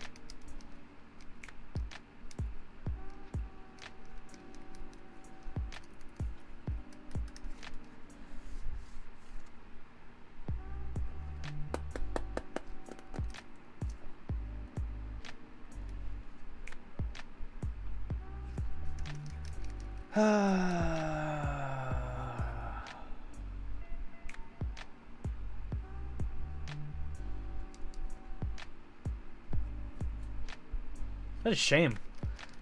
96 total. It'd be really cool if I could just do all of them the same, but alas, that is not the case.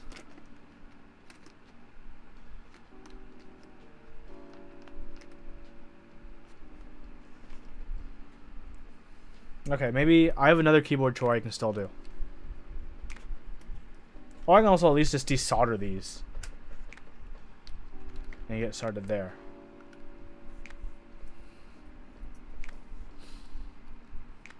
Could I change my bottom row? No, the bottom row is locked in. As you can see, there's 3 spaces here. You know, these are all 1.25s. And like, these are as is. This is locked in with 5 switches. This is also locked in for all these spots. So unfortunately, I can't change the bottom row. It's all locked in as the layout. The only thing I could do is like add more switches by using, you know, a split backspace, right? But that'd only add.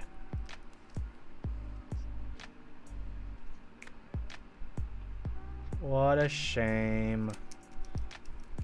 Well, that's okay. That's okay. I have another project I want to visit.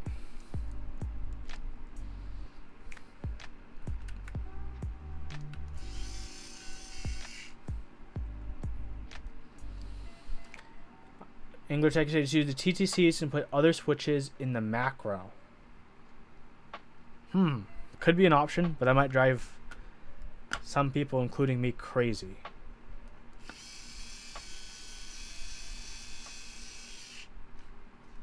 Don't worry, there's another use I still have.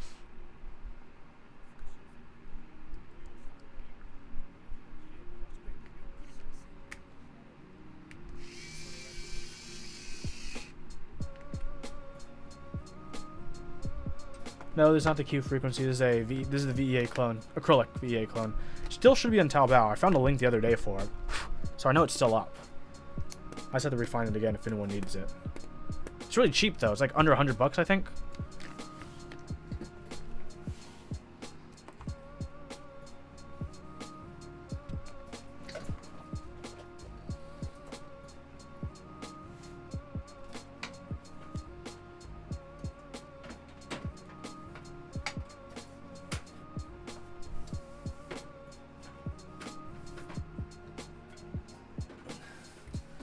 Okay, everyone. Still got a Duck Viper we can put these in. What do you guys say? TTC blacks in the Duck Viper? It would go with the stickers. The sticker on the back. You know what I'm saying? The Viper of Ducks. What do you guys think about this option?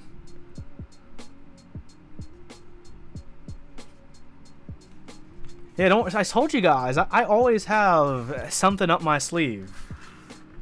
And I've already desoldered this board, so I just need to solder them in. See? I'm watching out for you guys.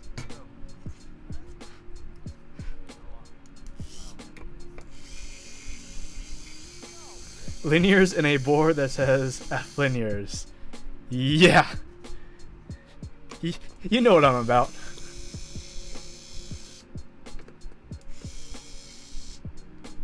Sell you the Viper.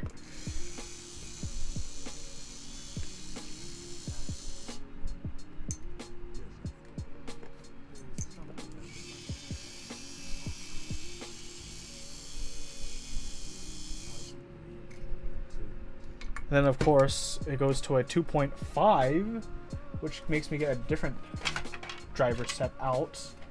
2.5 for those.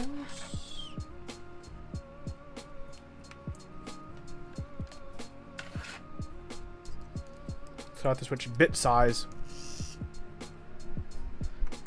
Can you change the LED color on the sides? Yes, you can. How? I forgot. But you should be able to do it in QMK.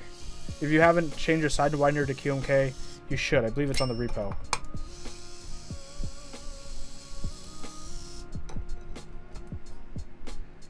Walker, I know you're not at work.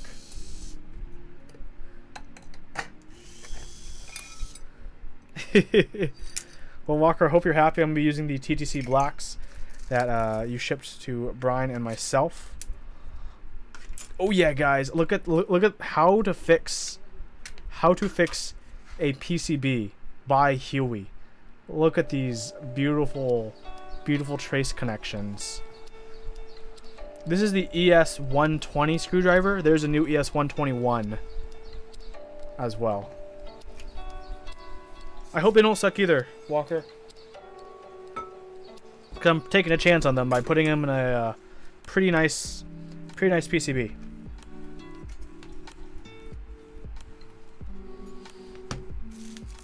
Worst case scenario, Walker, the switches will fit in with the sticker on the back. So, and as worst case scenarios go, that's a pretty good one.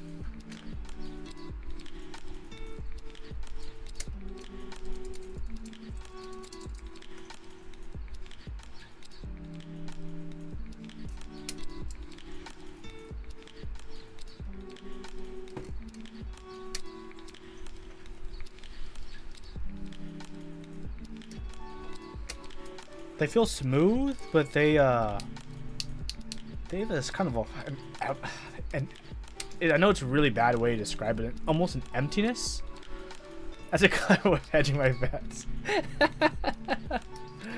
No, Walker did not lube these. These are stock TTC blacks.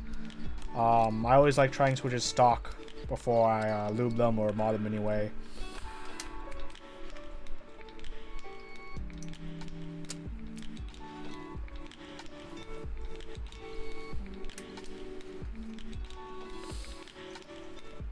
But they do feel smoother than retooled blacks stock. And I know a lot of people will be like, well, retooled blacks aren't even smooth.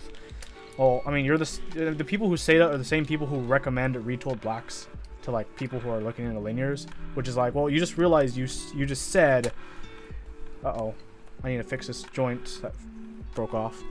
Because people who say, you know, retooled blacks aren't even smooth. Well, I mean, you're the same people recommending it to other people, so you're purposely recommending people like an unsmooth switch. Why would you do that? And then people will be like, well, they should lube them, then they'll be fine. I'm like, this is a person who says they're like brand new. They're not gonna lube right away. And usually they'll be like, no, I'm not want to lube yet. I just want, you know, just want a switch that works.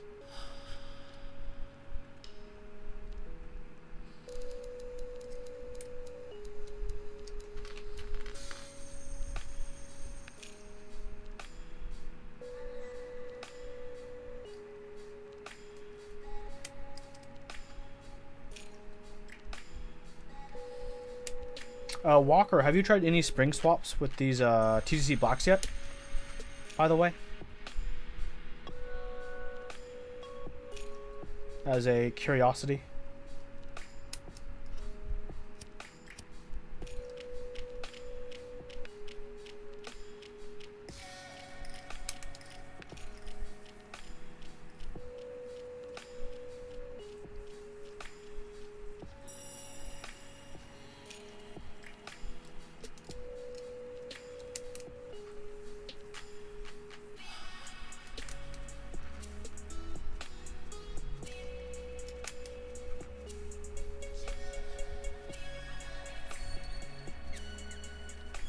Telios are pretty smooth stock. I agree with that one. I love me some stock Telios.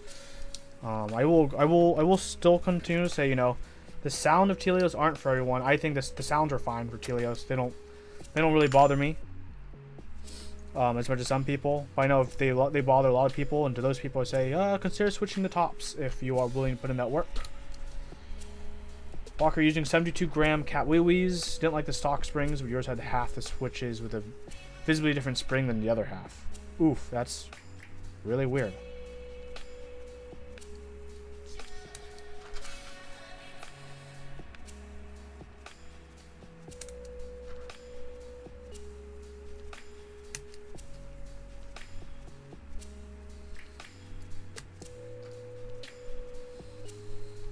Okay, everyone, I think off stream I will desolder that VEA clone that I had out earlier. So when I eventually do get enough switches of some kind to build it up, you guys won't have to watch me desolder, and we can get just a stream where I'm just doing the building.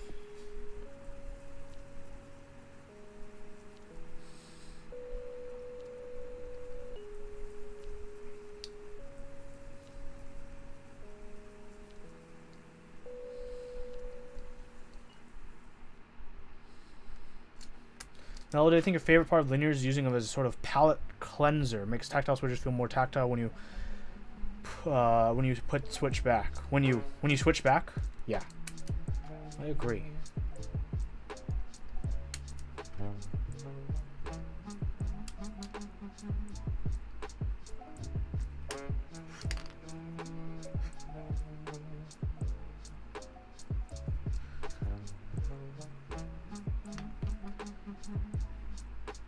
Excited for your housing to come, so you make Nixie clones. Ooh. Heard good things about the sound. Yeah, I like the sounds of the Nixie clones. It's pretty nice.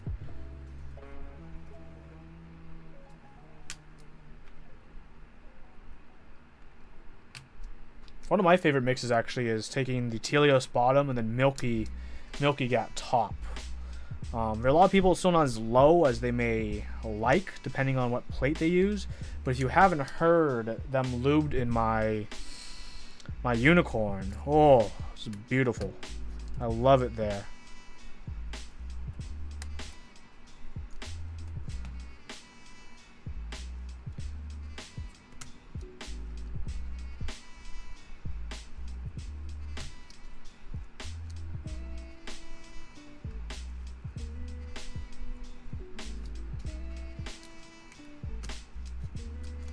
Uh-oh. What happened? What happened? Oh, my switch is pushed out. No, don't do that.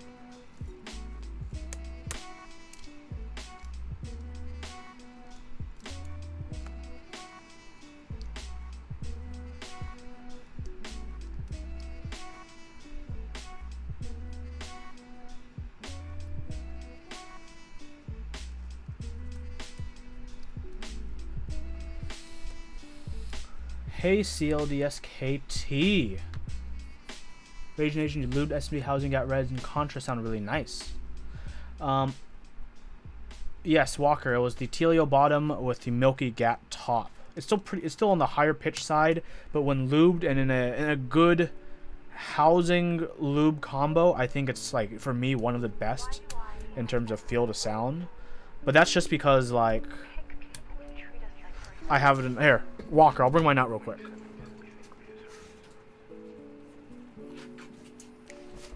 With GMK. Okay, let me just pause my music.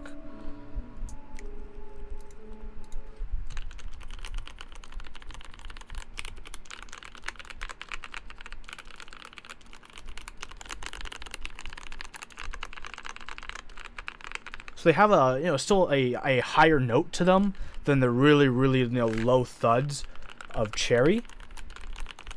But I think it's still absolutely, like, an absolutely wonderful kind of sound.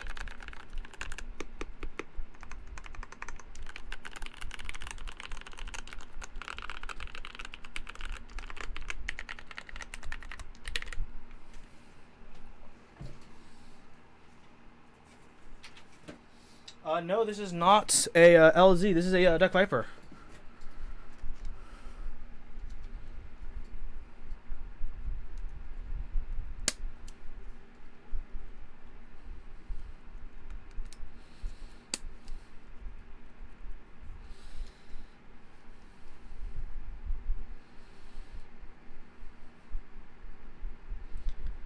Feels nice. Feel like Milky top, soften up the top of the note. Yeah, I agree. I agree, Walker. That's why I use them. I also wanted that aesthetic, that board with the keycaps taken off. Like, I take a picture of, like, just the switches with that board. Looks really, really cool. Of course, that's, just a small, very extremely minor thing. But hey, what up, KB Warriors? I've been doing pretty good. How about you, dude? How have you been? How have you been? Hope you've been doing hope you've been doing pretty good.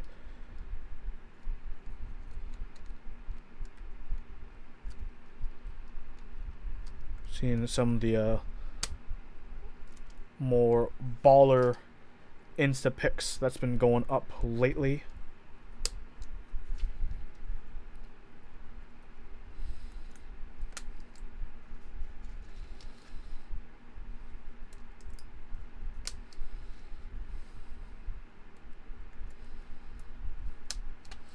Let's get soldering.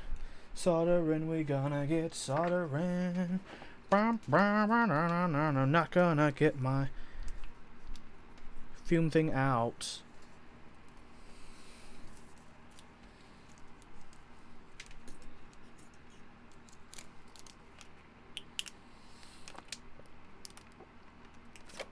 Wait for the Alice is killing you. Oof, yeah. A lot of people who are waiting.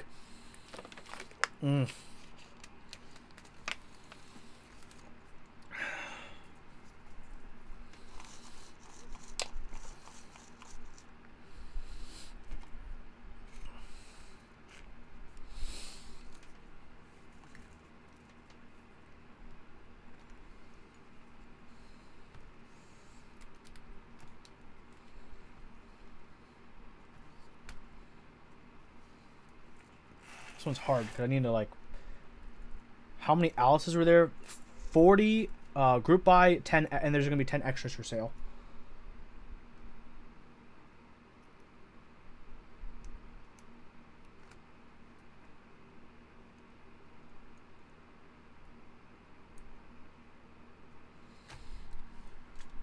Oh yes, music. Sorry about that. Thanks for reminding me, Globe Group. B-stock already sold out. Oof. PCB repair so clean. Thanks. Actually, one of my PCB repairs actually just fell off when I desoldered, so I need to put this back on. But I might replace it with actual wire this time. Actual insulated wire, not exposed wire, because it's kind of ghetto.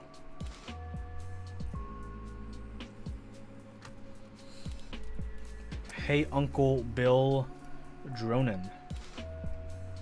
83282. Anyone gonna join Salamander? Yes, there will be a group buy coming up. I do want to join. I don't know. For me, kind of depends like when it's happening.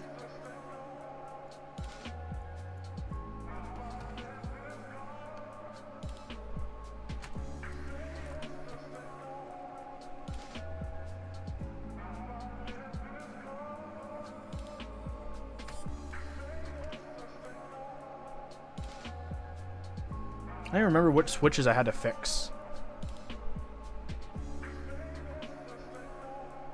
I believe...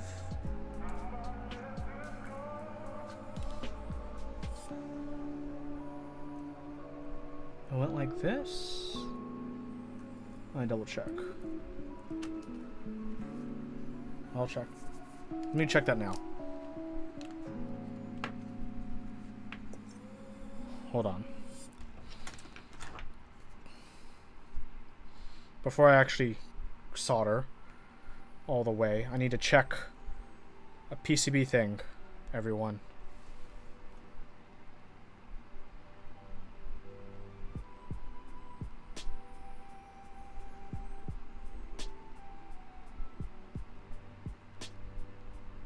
This is what I need to check, everyone. My original PCB repair. So that's the joints I need to join to actually get it to work, which is between this one and this one. Bingo.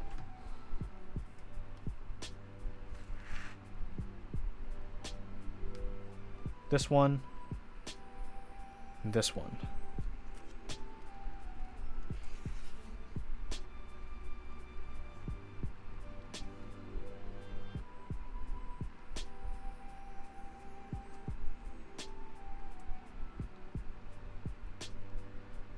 Do you guys want to see me actually use like real wire to do this and not like, or real insulated wire instead of like really ghetto as I'm doing it now? I don't know if people like would care for the demonstration on how to jump on how to jump pads. Do you guys want like a quick Huey DIY jumping pad demonstration, or wait for a video for that? Awesome to learn? Okay.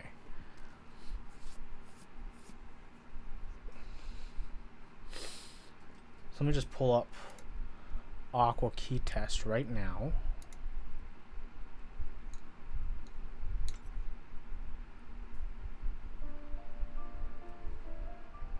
See, baby feet, you say that, but that's literally what this old exposed wire was. This was from an old component. This was from diode originally. But I'll show everyone. So let me just Aqua Key Test. Ooh, this song. So you have your PCB, right? And maybe you're responsible and you're going through to check if it works before you build it up. So, you know, you're cool. My LEDs work. That's awesome. That's awesome. Well, you know, how about this switch? Cool, this switch works. Next up, this switch works.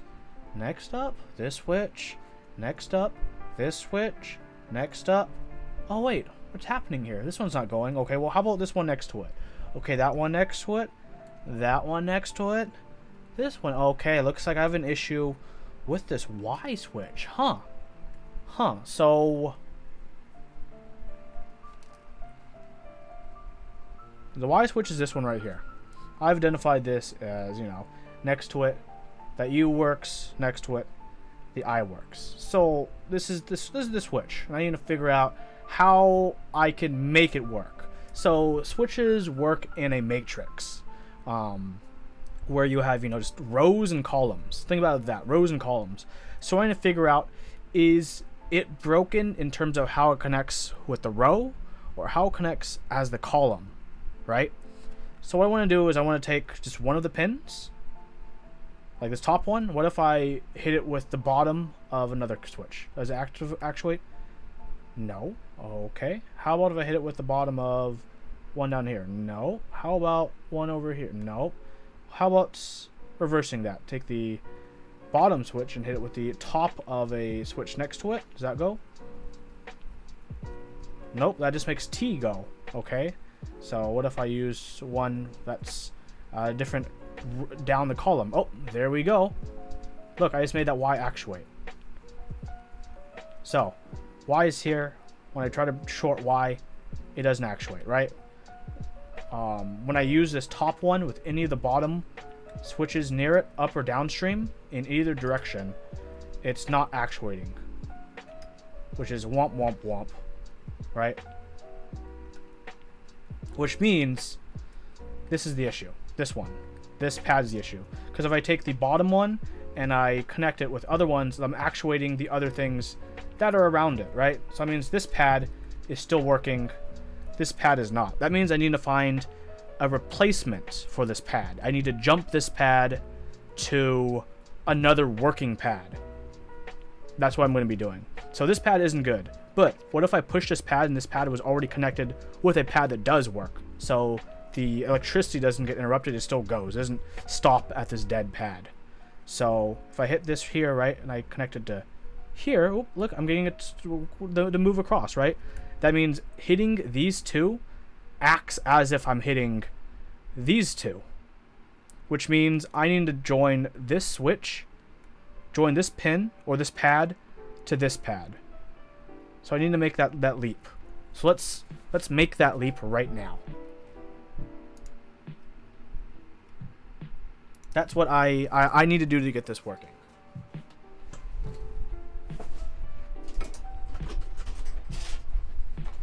So, because this is a red PCB, let's use some red wire. That makes sense, right? Red PCB, red wire. Red wire, red wire, red wire. So I'm always a cut a little bit extra at first, and then you can always shorten it. So it only will need to go, this is obviously way longer than you need, but it'll go from here to here. So if I can zoom in again, show you guys. Here to here. That's the distance it needs. Let's just do one side first, and we'll work on the other side. So take your wire.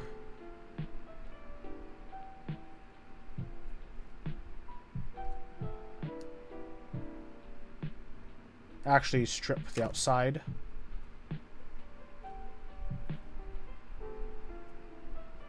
If you want to, you can dip it in flux if you want to be responsible. It's not actually a big deal. Just twist the top, poke it in, bam, it's flexed up. So we need to solder this to this. That's step one. So let's do that. So of course, how am I going to hold this? I don't have 3 hands, right? I need to hold the solder, hold solder, hold the iron, and hold the wire. I don't have 3 hands, so I'm just going to lay this down. The rosin does the fluxes help in keeping it sticky. I'm just going to lay it down there where it looks like it's going to stay in place. That's good for me. That's good for me. It's going to make it a lot easier. I'm going to clean my tip, okay? So what I'm going to do is I'm going to solder this normally. But I'm going to make sure the solder joins the wire. So when I push down, I'm going to push down on the wire and the pad. So the wire, exposed part of the wire also heats up. That smoke is just the rosin. That's fine. As that's heating up, so when I add solder, it'll coat both the pad and the wire. Bam. It's attached. Not moving anywhere in place. Now I need to do the same thing for the other side. But of course, first I need to cut it to size because, as I've mentioned earlier, it's way too long. So I can basically do a direct path because it's insulated. I won't have to worry about it shorting on that resistor.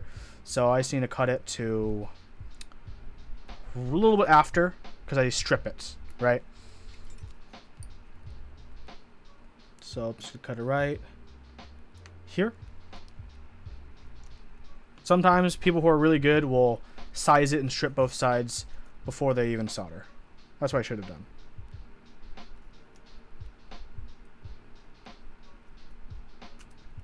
Bam. And it's the same thing. I could dip it in solder paste if I had any, but that's okay. So same thing, heat up the solder again, and I'm just gonna make sure it all heats. And of course, I have actually another pad jumping it to down here, so I want to make sure both wires are covered up with the solder, as well as the pin itself.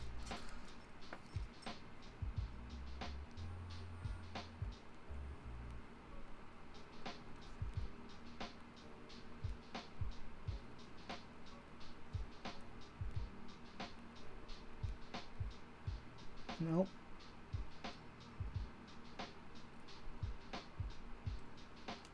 Oh no, there we go. There we go. So it looks like it's firmly enough connected, right? So let's do the other.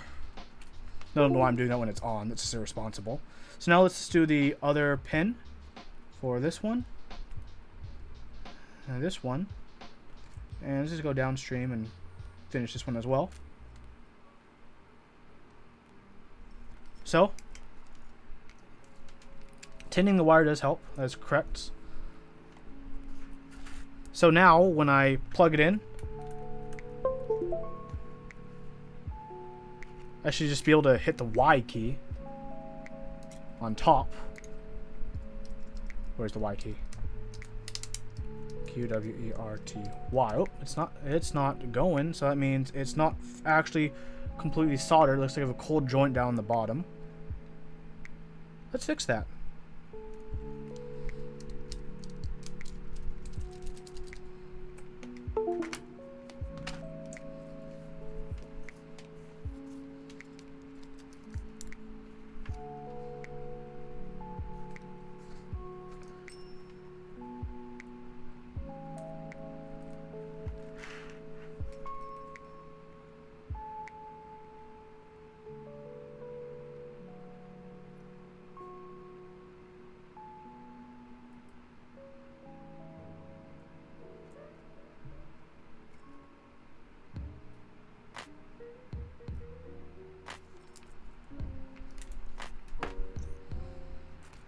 Hopefully it's going to be okay now. Hopefully.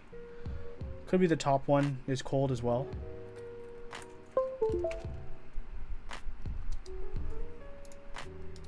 There we go. There we go. The Y, H, and B. The 3. See? There we go. And it works. And that's all you really need to do. So it's not that bad. You just need to be able to use your tweezers and kind of, you know, do a guess and check to figure out which of the two pads is the one that's dead, and whether or not you need to do it in the column as a fix. I mean, the row as a fix, or in the column. I have other fixes I've done where I had to fix the column. Here, actually, I'll show you guys an example. So it's really hard to see. On this one, you actually can see I did on the row. I did a row across. I had like 4 of them that died on me because this is a really, really bad PCB. It's like not even like actually like labeled. They like covered up the manufacturer label because of how bad it was. And this one, I tested it and I found out I had to do the column all the row all the way across, right? Some like this, I realized you need to do the column up and down. And the hard part is, you know, I showed you guys imagine as, you know, columns and rows. Sometimes it's not as obvious to figure out the column goes down this way, then it curves this way, right? Instead of going down this way. So there's those small things. So it's always great to have a pair of tweezers to check it as you go across. If you have any dead pads, and that's your way to fix it.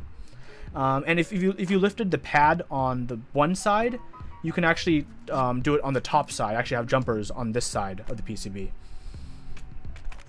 Where can you get your green switch puller? You mean this thing?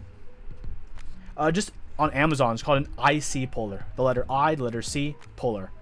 It's usually used for small SMD components, but it works decent for switches. My main complaint is the ends are so big that they don't really work for top switches like this up here. So for those, I still have to end up going back to the ring. Oh, let's get soldering the rest of this board. I'll move the key test out of the way. So yeah, hopefully that little tutorial was helpful for y'all. Should be easy enough if you guys have dead pads in the future. Fear not, you can fix it.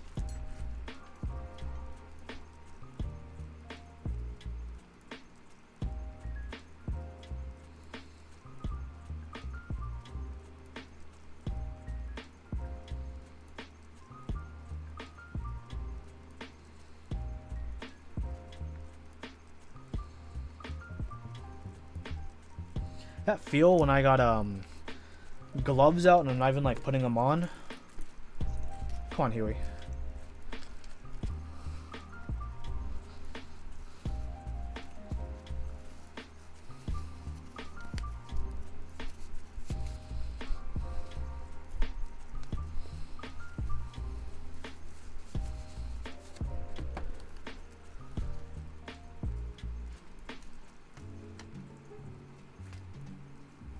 Oh, I got a bent pin.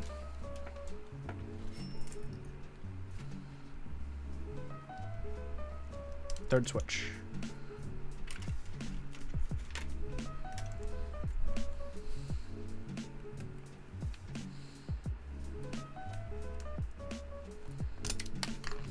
And in the past, I have used tape to hold the wire in place while you solder the one end of the wire. Then you can, you know, remove the Scotch tape, put it out somewhere else to hold it in place. Yeah, you can use Scotch tape to just hold things in place. So I have an exposed wire right here. I'm gonna be covering that up with some nice wire after I finish soldering.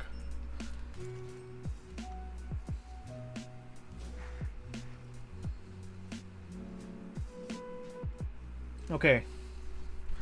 Question for y'all who are watching. Do you guys want the side cam? Yes or no? Let me know, you guys. Do you guys want the side cam? Or is it a waste?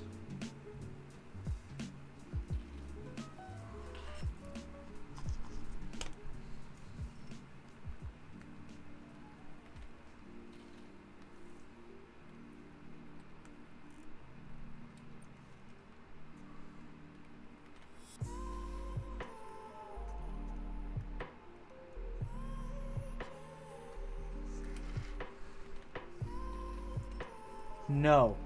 No, it is. Okay, no more side cam then.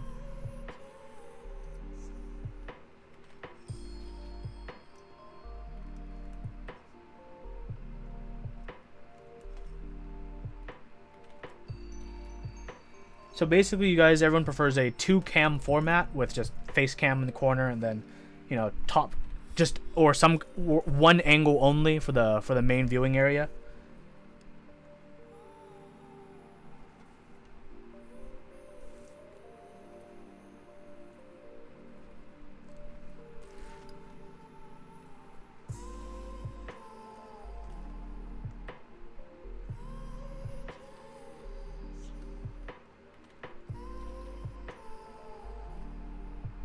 You can go with or without. I think it looks cleaner without.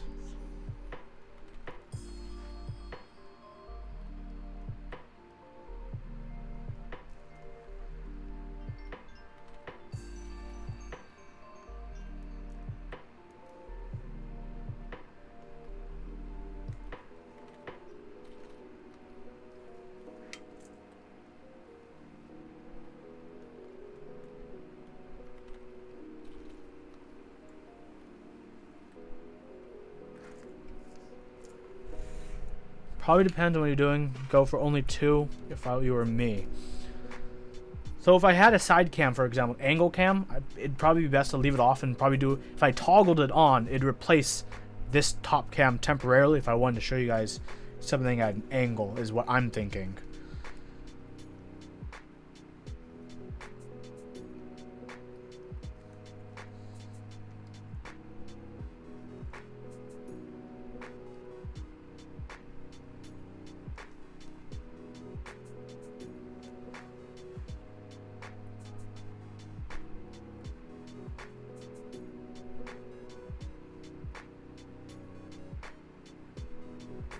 Because I still think there's merit in having different angles. It's just no one wants to see different angles at the same time, right? You just want to see, I guess, hopefully, to a degree, want to see me actually talking on one cam when I am talking, because so you don't get weird, you know, a mysterious voice feeling, and then what I'm, at least in one angle of what I'm doing at a time. But then I can, you know, hit a button, and then it'd switch to, like, this main viewing area would be like an over-the-shoulder or angled cam, right? Just as long as, you know, it's not all of them or multiple of them at the same time. But, you know, the ability to toggle between them. Does that sound right? Oof, I'm never going to do a soldering cam, I don't think. Not for a live stream. I'd do a soldering cam as like a cinematic thing if I was doing some kind of like channel trailer or some, you know, thing where I had like, you know, a 2-second thing of, you know, just soldering a joint, solder cam status.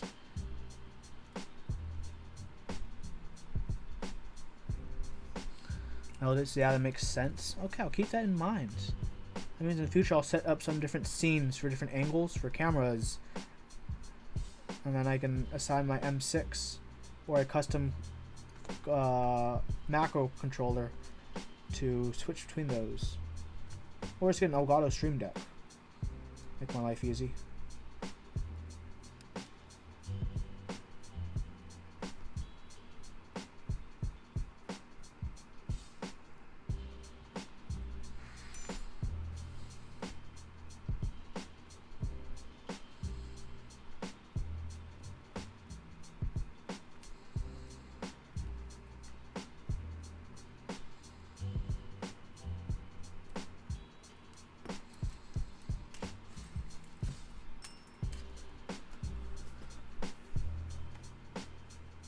What's everyone doing on their Saturday? You guys also doing some keyboard chores?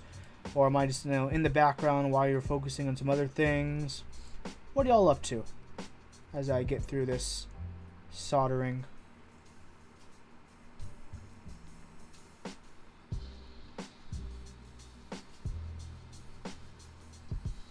As a curiosity. Now that you're lubing, what are you lubing? Linears, tactiles?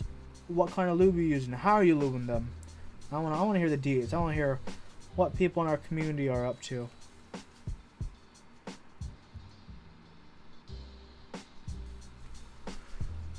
Angler Tech desoldering the old Tata 60. Oh, that's why you're dealing with LEDs. Because you got the one with the LEDs. Gotcha. That makes a lot of sense. Grog, you've been working on your car all day. Now just tired and chilling online. Good call. Enerok, you're cooking rice. Are you like actively cooking rice, like, you know, in a pot and like adding herbs and small stuff to the rice, or you're just waiting for your rice to cook in a cooker? Now you're doing Holy Skies with 3204, I'm guessing, not 2304. Awesome, awesome. TCVP, fixing a Nintendo 2DS. There's dust inside of a screen. Don't those have like 2 or 3 ribbon cables you have to worry about when you open it up and pry around? Oh, dust inside the screen. That's like a big pet peeve of mine.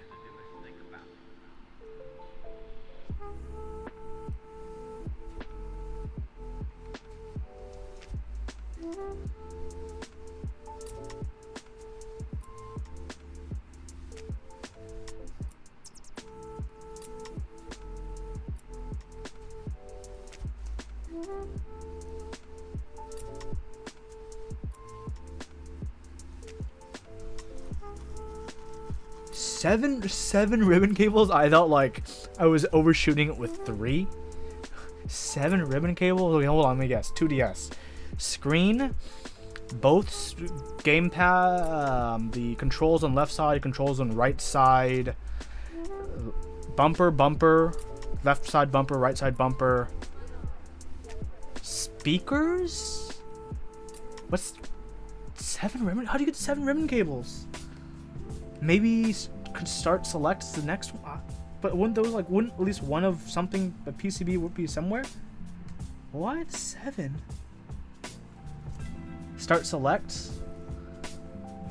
See, I was assuming start select, or at least one of the game clusters would be like on a PCB, not like have to have a ribbon cable to connect to a different area, or on the main PCB. But yeah, maybe you're right, DQ.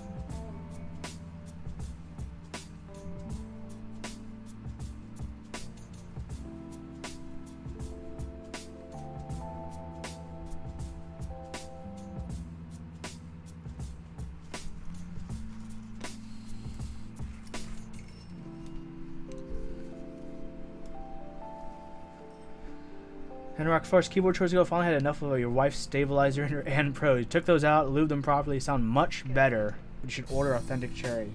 Well, at least they're better than before. That's a key improvement that you have made.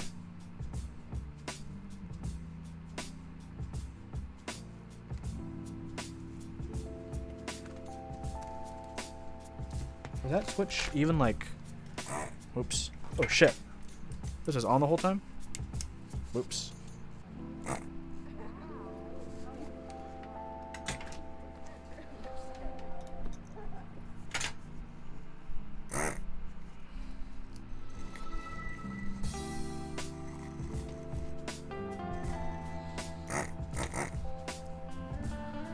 So curious about this one.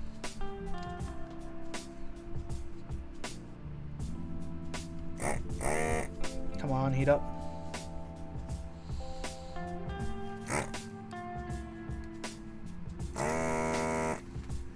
Not so, bent pin.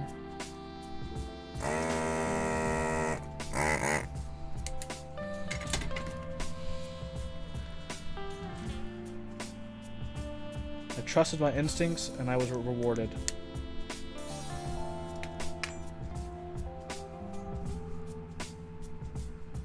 At least I didn't drop it this time. Yeah, true. Dropping my soldering iron on myself while I was getting something. Oh, worse has happened to me.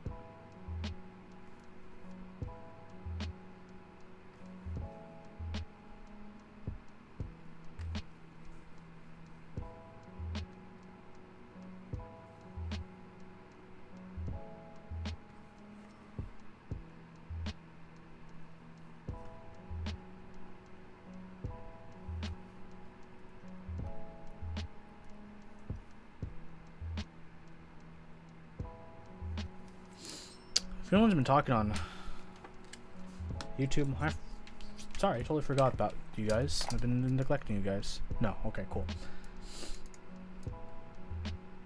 Walker, you once left a 936 soldering iron on your entire desk for a week on by accident. What? Did you just like have to replace the tip at the end? Is that it?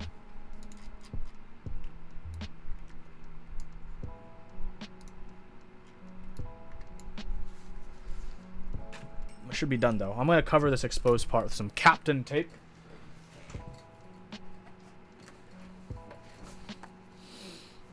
High temperature masking tape. This stuff is great, guys. If you have exposed wiring, you need to cover it up. Would recommend.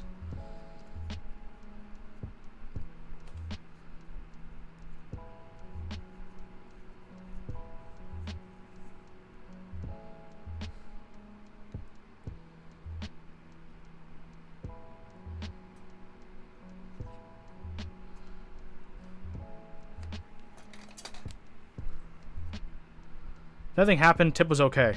Huh. That's good.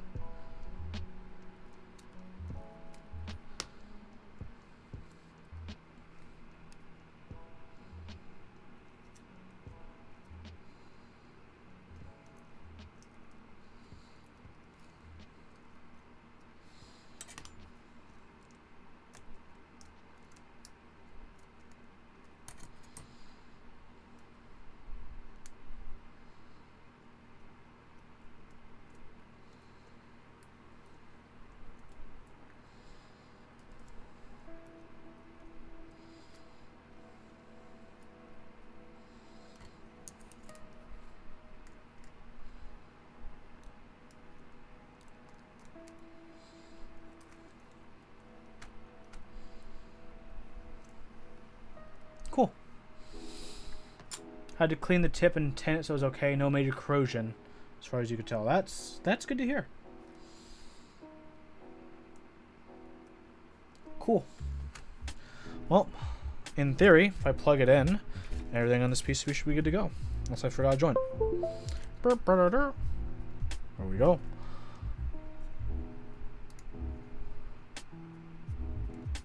Go up to Aqua Key Tests.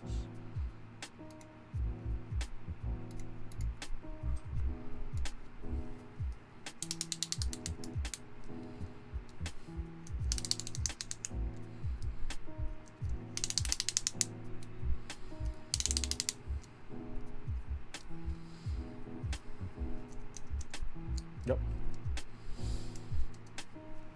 Perfect, and doesn't look like anything is crooked, but I'll find out when I put the keycaps on. But let's reassemble this whole thing.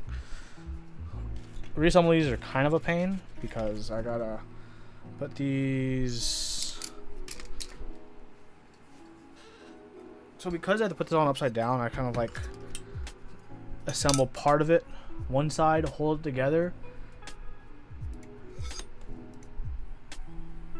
So here is this part. This slides in like this. Slides in like this. And on the other side, one thing I really love about the Viper acrylic slits is like, look at this. I think Walker, I think you'd appreciate this maybe. But like the acrylic is cut. It's so close to the PCB, they had to cut it to fit all the components around it. I really like this. It's a really small unnecessary detail to point out, but I like that they wanted to go close, so close to the PCB where they're like, well, better cut this piece of acrylic to fit all these major components. So in my head, cool. Probably not as cool as, you know, it is in my head, but it's a little thing I enjoy, you know. So this is the annoying shit. Oh, thing on break. So these pieces of acrylic, I gotta hold them in, right? I have to like hold it upside down, and I have to line up the screws, and then screw it in. Nice attention to detail. I agree. So I'm starting this on the back one here. right? And then I'm gonna switch to a 2 to go on this side one. Actually, which one is it? Is it?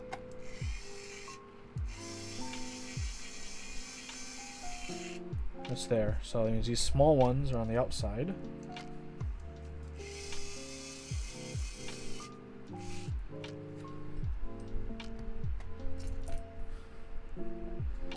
Let's see all this.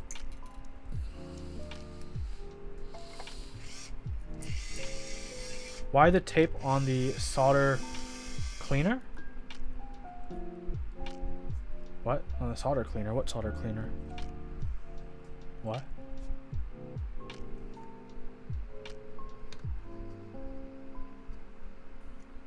Or is that for the other conversation?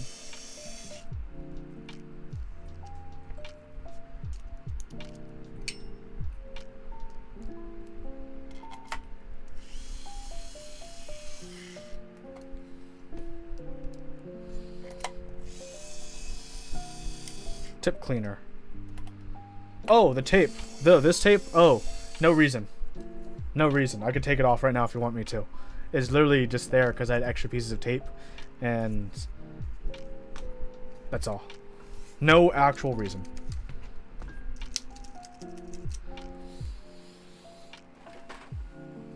Okay, before I get too... Okay.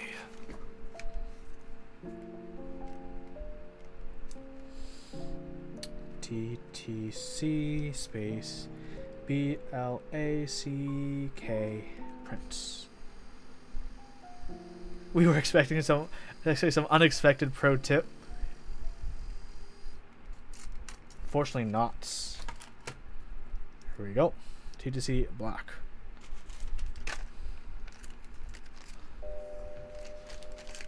Oh wait, guys, there's an extra switch in the bag. So Walker actually sent me 91 switches.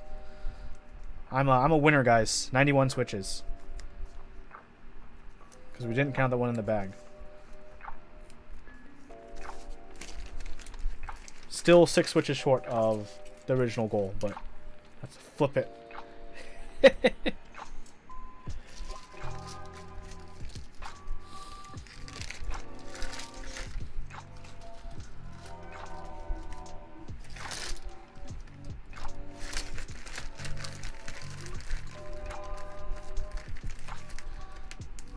Okay, Walker, it's harder than it seems. TTC black use dev TTY. I don't have the win keyless kit for dev TTY, so I cannot. So I will not. I use GMK something.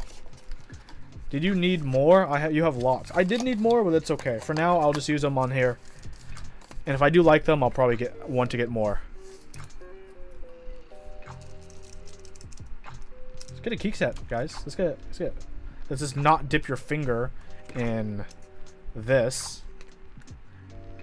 Here's like I have a dead SMD LED RGB LED in there. Come on. There we go.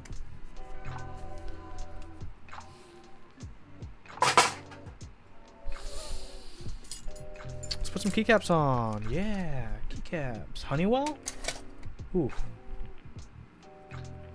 What keyboard uses 97? I'll show you, Walker. This keyboard uses 97.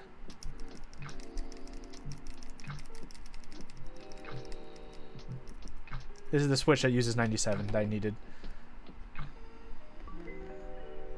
Originally, I could have done it and just had different switches for these outside ones, but like half the chat was like, no, these macro switches have to be the same. And I'm like, all right, we're not going to build it then. Which is fine, because I just put them inside here, which is fine. This is a good place to test them. You know, I got the sticker, got everything going on, you know. Cool, let's get some keycaps going on.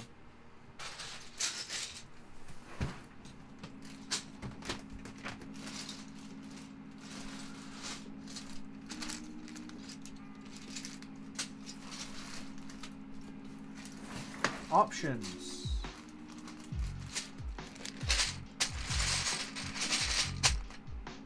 Hydro. It's okay, Walker. I didn't know what I'd put the switches in. until I got them. So no worries about it. Carbon. Angular. Hey, there was quite a few people in chat. It would drive me crazy too. I will take part of the blame. Not all of it. 9009.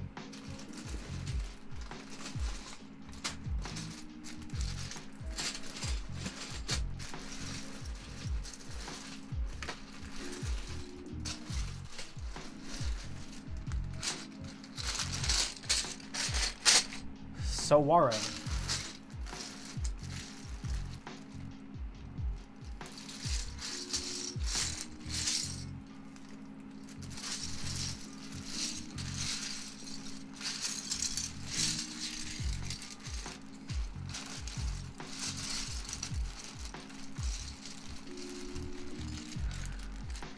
Honeywell.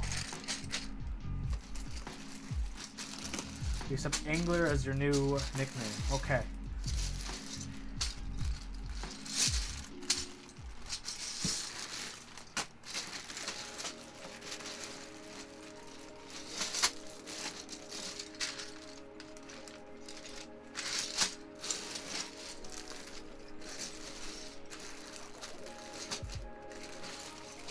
Okay, those are our choices, everyone. Honeywell, 9009, Saware, Carbon, Hydro. All solid choices. So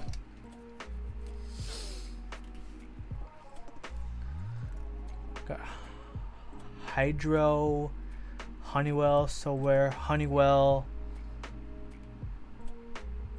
Hydro.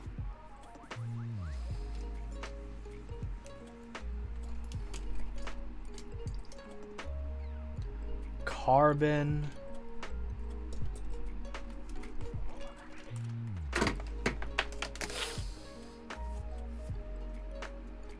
Honeywell.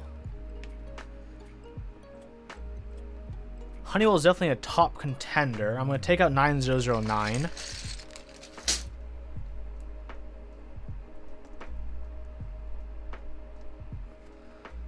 People have been saying, a lot of people have been saying Honeywell. Honeywell. Oof, melled it with that straw pull. Thanks, melled it.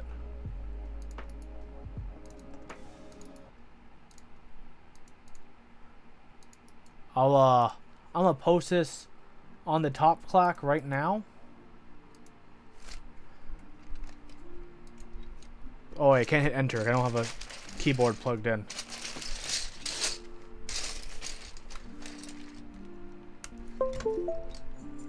Bam.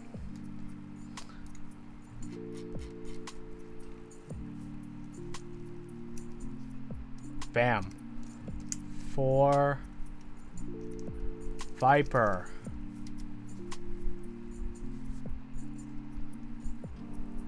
Results. Honeywell, number 1, and starting to break away with almost half of the vote.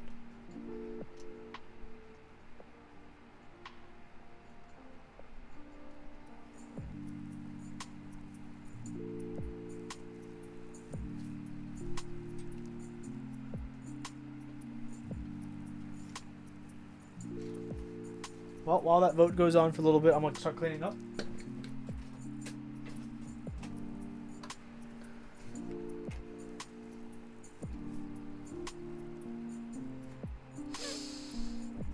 Hydro's catching up, but will it go all the way?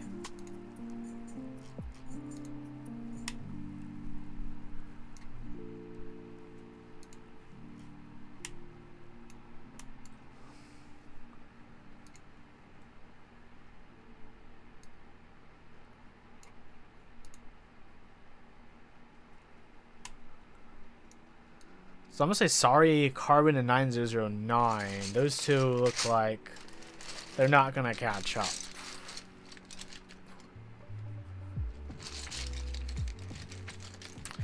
Saware, I don't know if it's gonna hold on. Honeywell and Hydro are now neck and neck, so. Oh, nope. Honeywell just went up 1.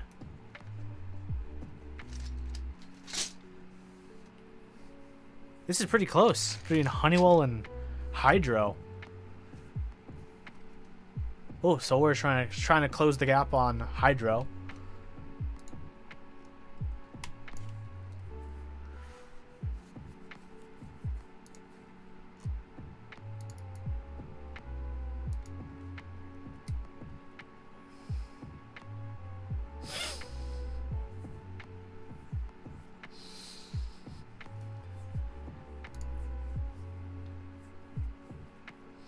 You want DSS Honeywell would be dope. I agree. DSS Honeywell would be amazing.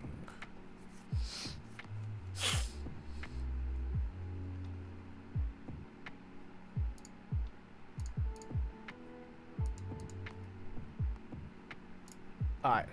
With the results in, we're going Honeywell, folks. Honeywell just stole the show at 24 votes.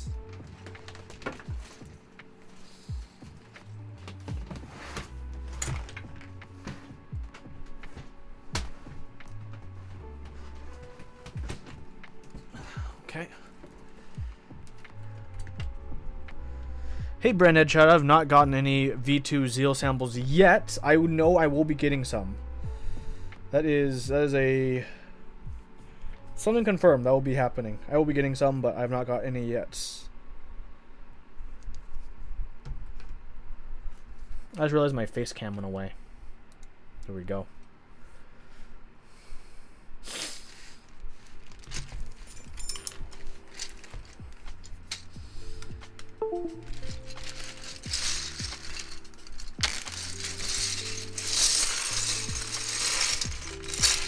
Bam. Let's go.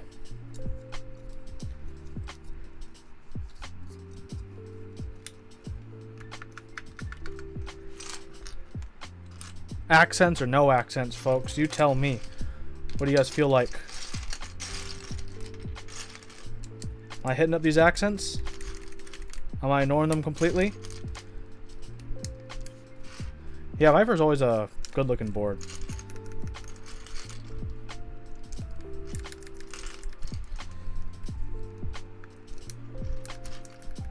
Accents, okay, everyone's saying accents. We going enter escape accents. I'm down for that kind of clowning.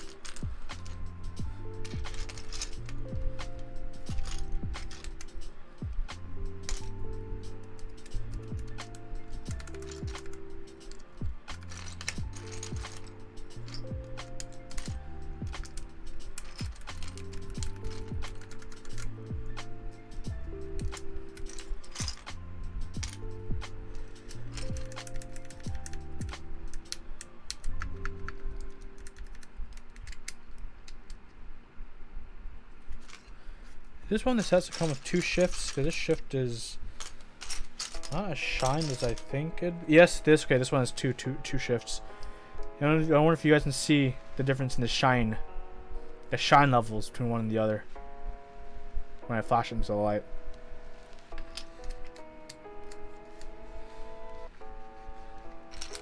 I feel like 7U is a huge waste of space. Well, 7U is more about aesthetics and symmetry, if I had to be perfectly honest, than it is about, you know, what it is.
You just don't get the idea of shrink keyboard down smaller and smaller, yet make the space key bigger. I mean, it's not like it made it bigger, because the original space bars back in the day were 7U, because when keyless used to be the norm. So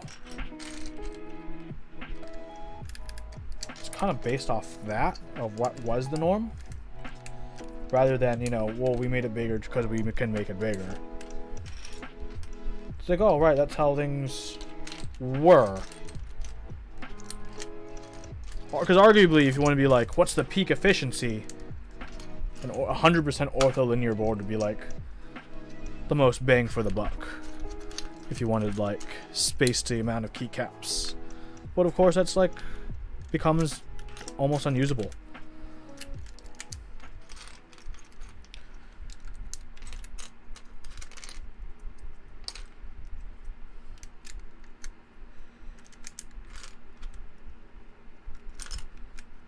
Sorry I'm taking so long on doing this, everyone. I'll try to speed it up. I know you guys want to see some cool typing sound action coming from this, so I'll try to move as I do.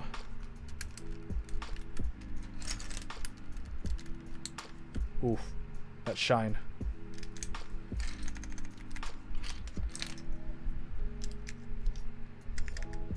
Backspace or delete, everyone. For the 1.15, backspace as in broken up backspace, or one word delete. We got options. I'm sure you guys have solutions. Let me know what you guys think.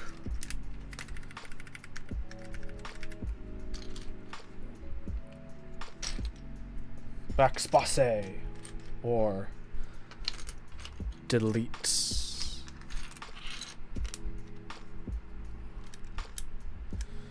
Where's that last? Where's that last code key? Delete.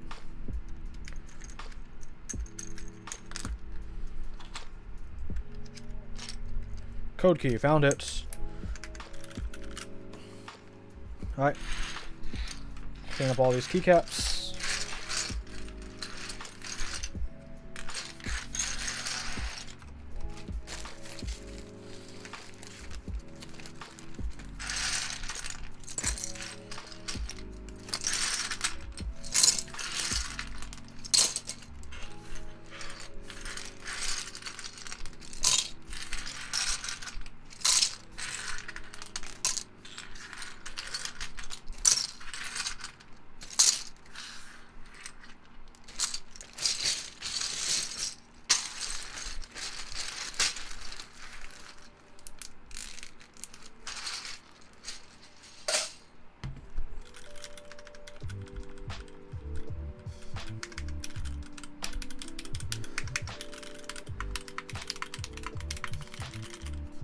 Actually, not all the Win keyless boards were big boards back in the day. They had some 60% boards that also fell into the Win keyless, and even actually more inefficient than Win keyless as well.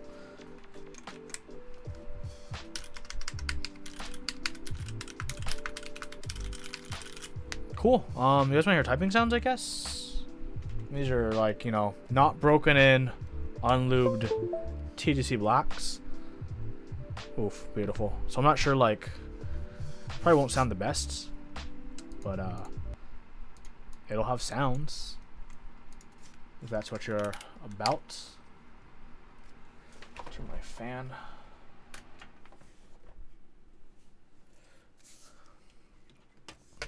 Got one of these things because I got a loud room.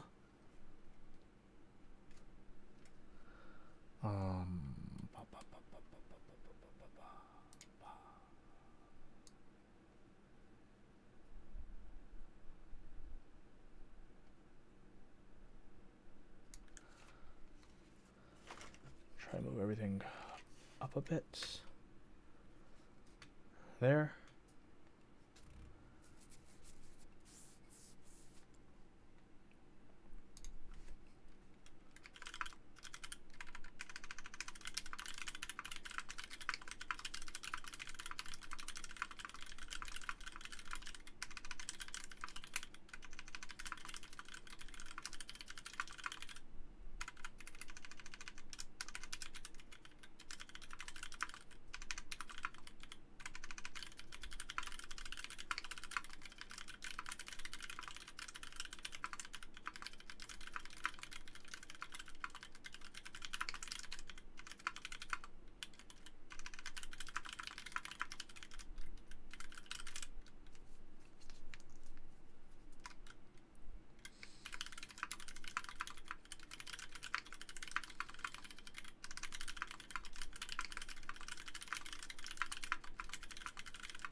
Yeah, slow.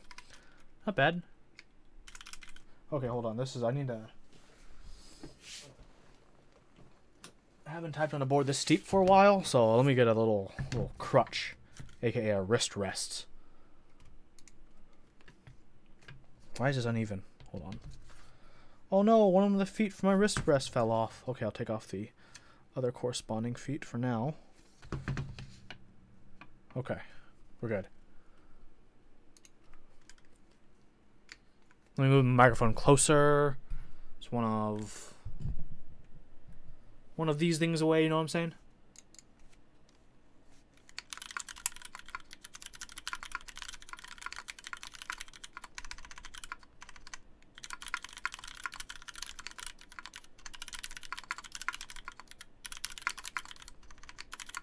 Ah!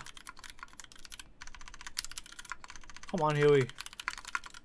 Oh my god. Oh, this is sticking to my wrist. So many.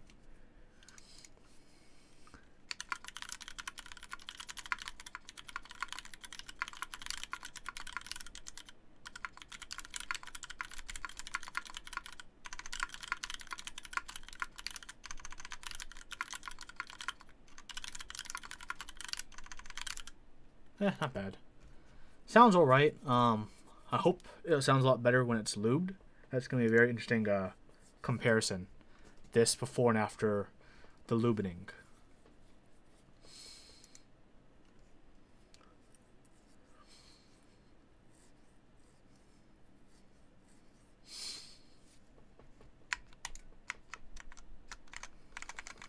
But yeah, this is a Viper rebuilt for the umpteenth time with TTC blacks.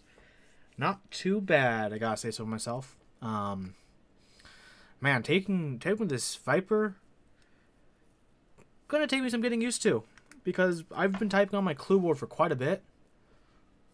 My fastest right now is like 110, but like kind of slow because I need to like readjust to like the high angle, because I've been using, you know, a clue board, even though I have high keycaps on, it's still a very low, a more mild angle compared to the 11 degrees of the Viper.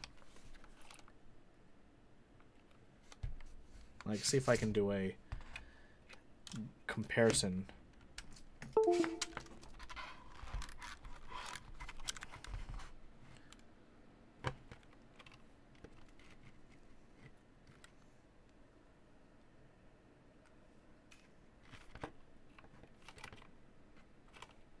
With the bottoms flat, look at the acrylic strips. The acrylic strips will give you a good idea of the difference of angle. The two acrylic strips. That's the difference between the angle, the acrylic strips. And this is, you know, flat. My thumb is holding them flat. And so that the acrylic strips is the difference between the angles. I've been using the clue board for the last, 4 to 5 days since I rebuilt it.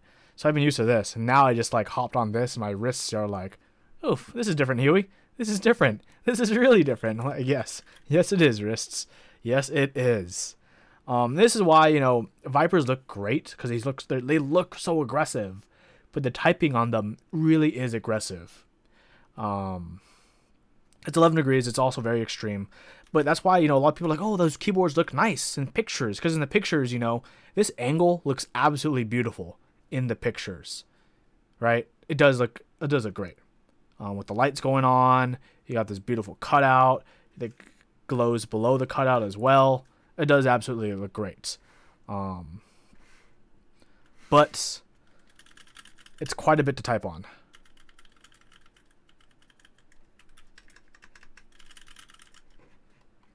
Like, even with the high keycaps going on, like angle. It is a big thing,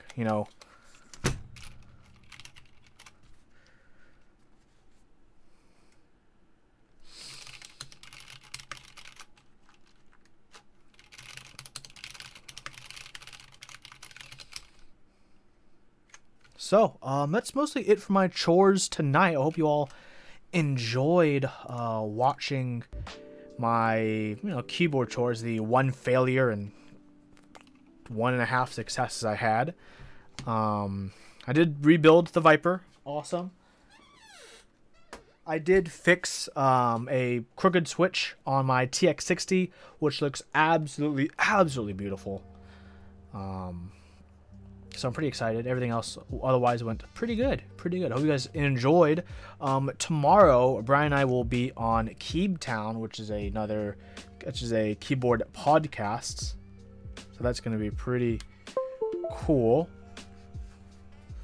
So check that out when you get a chance. Feel free to check out our VOD for last episode or the AOD for last episode. Those will be up. Should be already up for both of those. So check them out when you get a chance. Links down below for our Discord, YouTube, and etc. Everything else. Hope you guys enjoyed. I got some pretty cool things coming up. I will be rebuilding that VEA clone I did show off. I will desolder it off stream.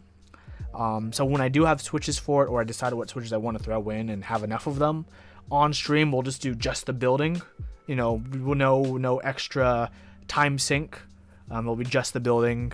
I have 3 or 4 more builds and things to do as well, including the Hyprotopra TKL to work on and a few other things. So keep those in mind. I'll have those coming out pretty soon for you all in the next couple of weeks. Until then, I'll see everyone next time, whether it's the next keyboard chores or next episode, Top Clack, every Thursday, 6 p.m. Pacific. Catch you there. Thank you everyone for your support, and thank you for all the sponsors. Yeah.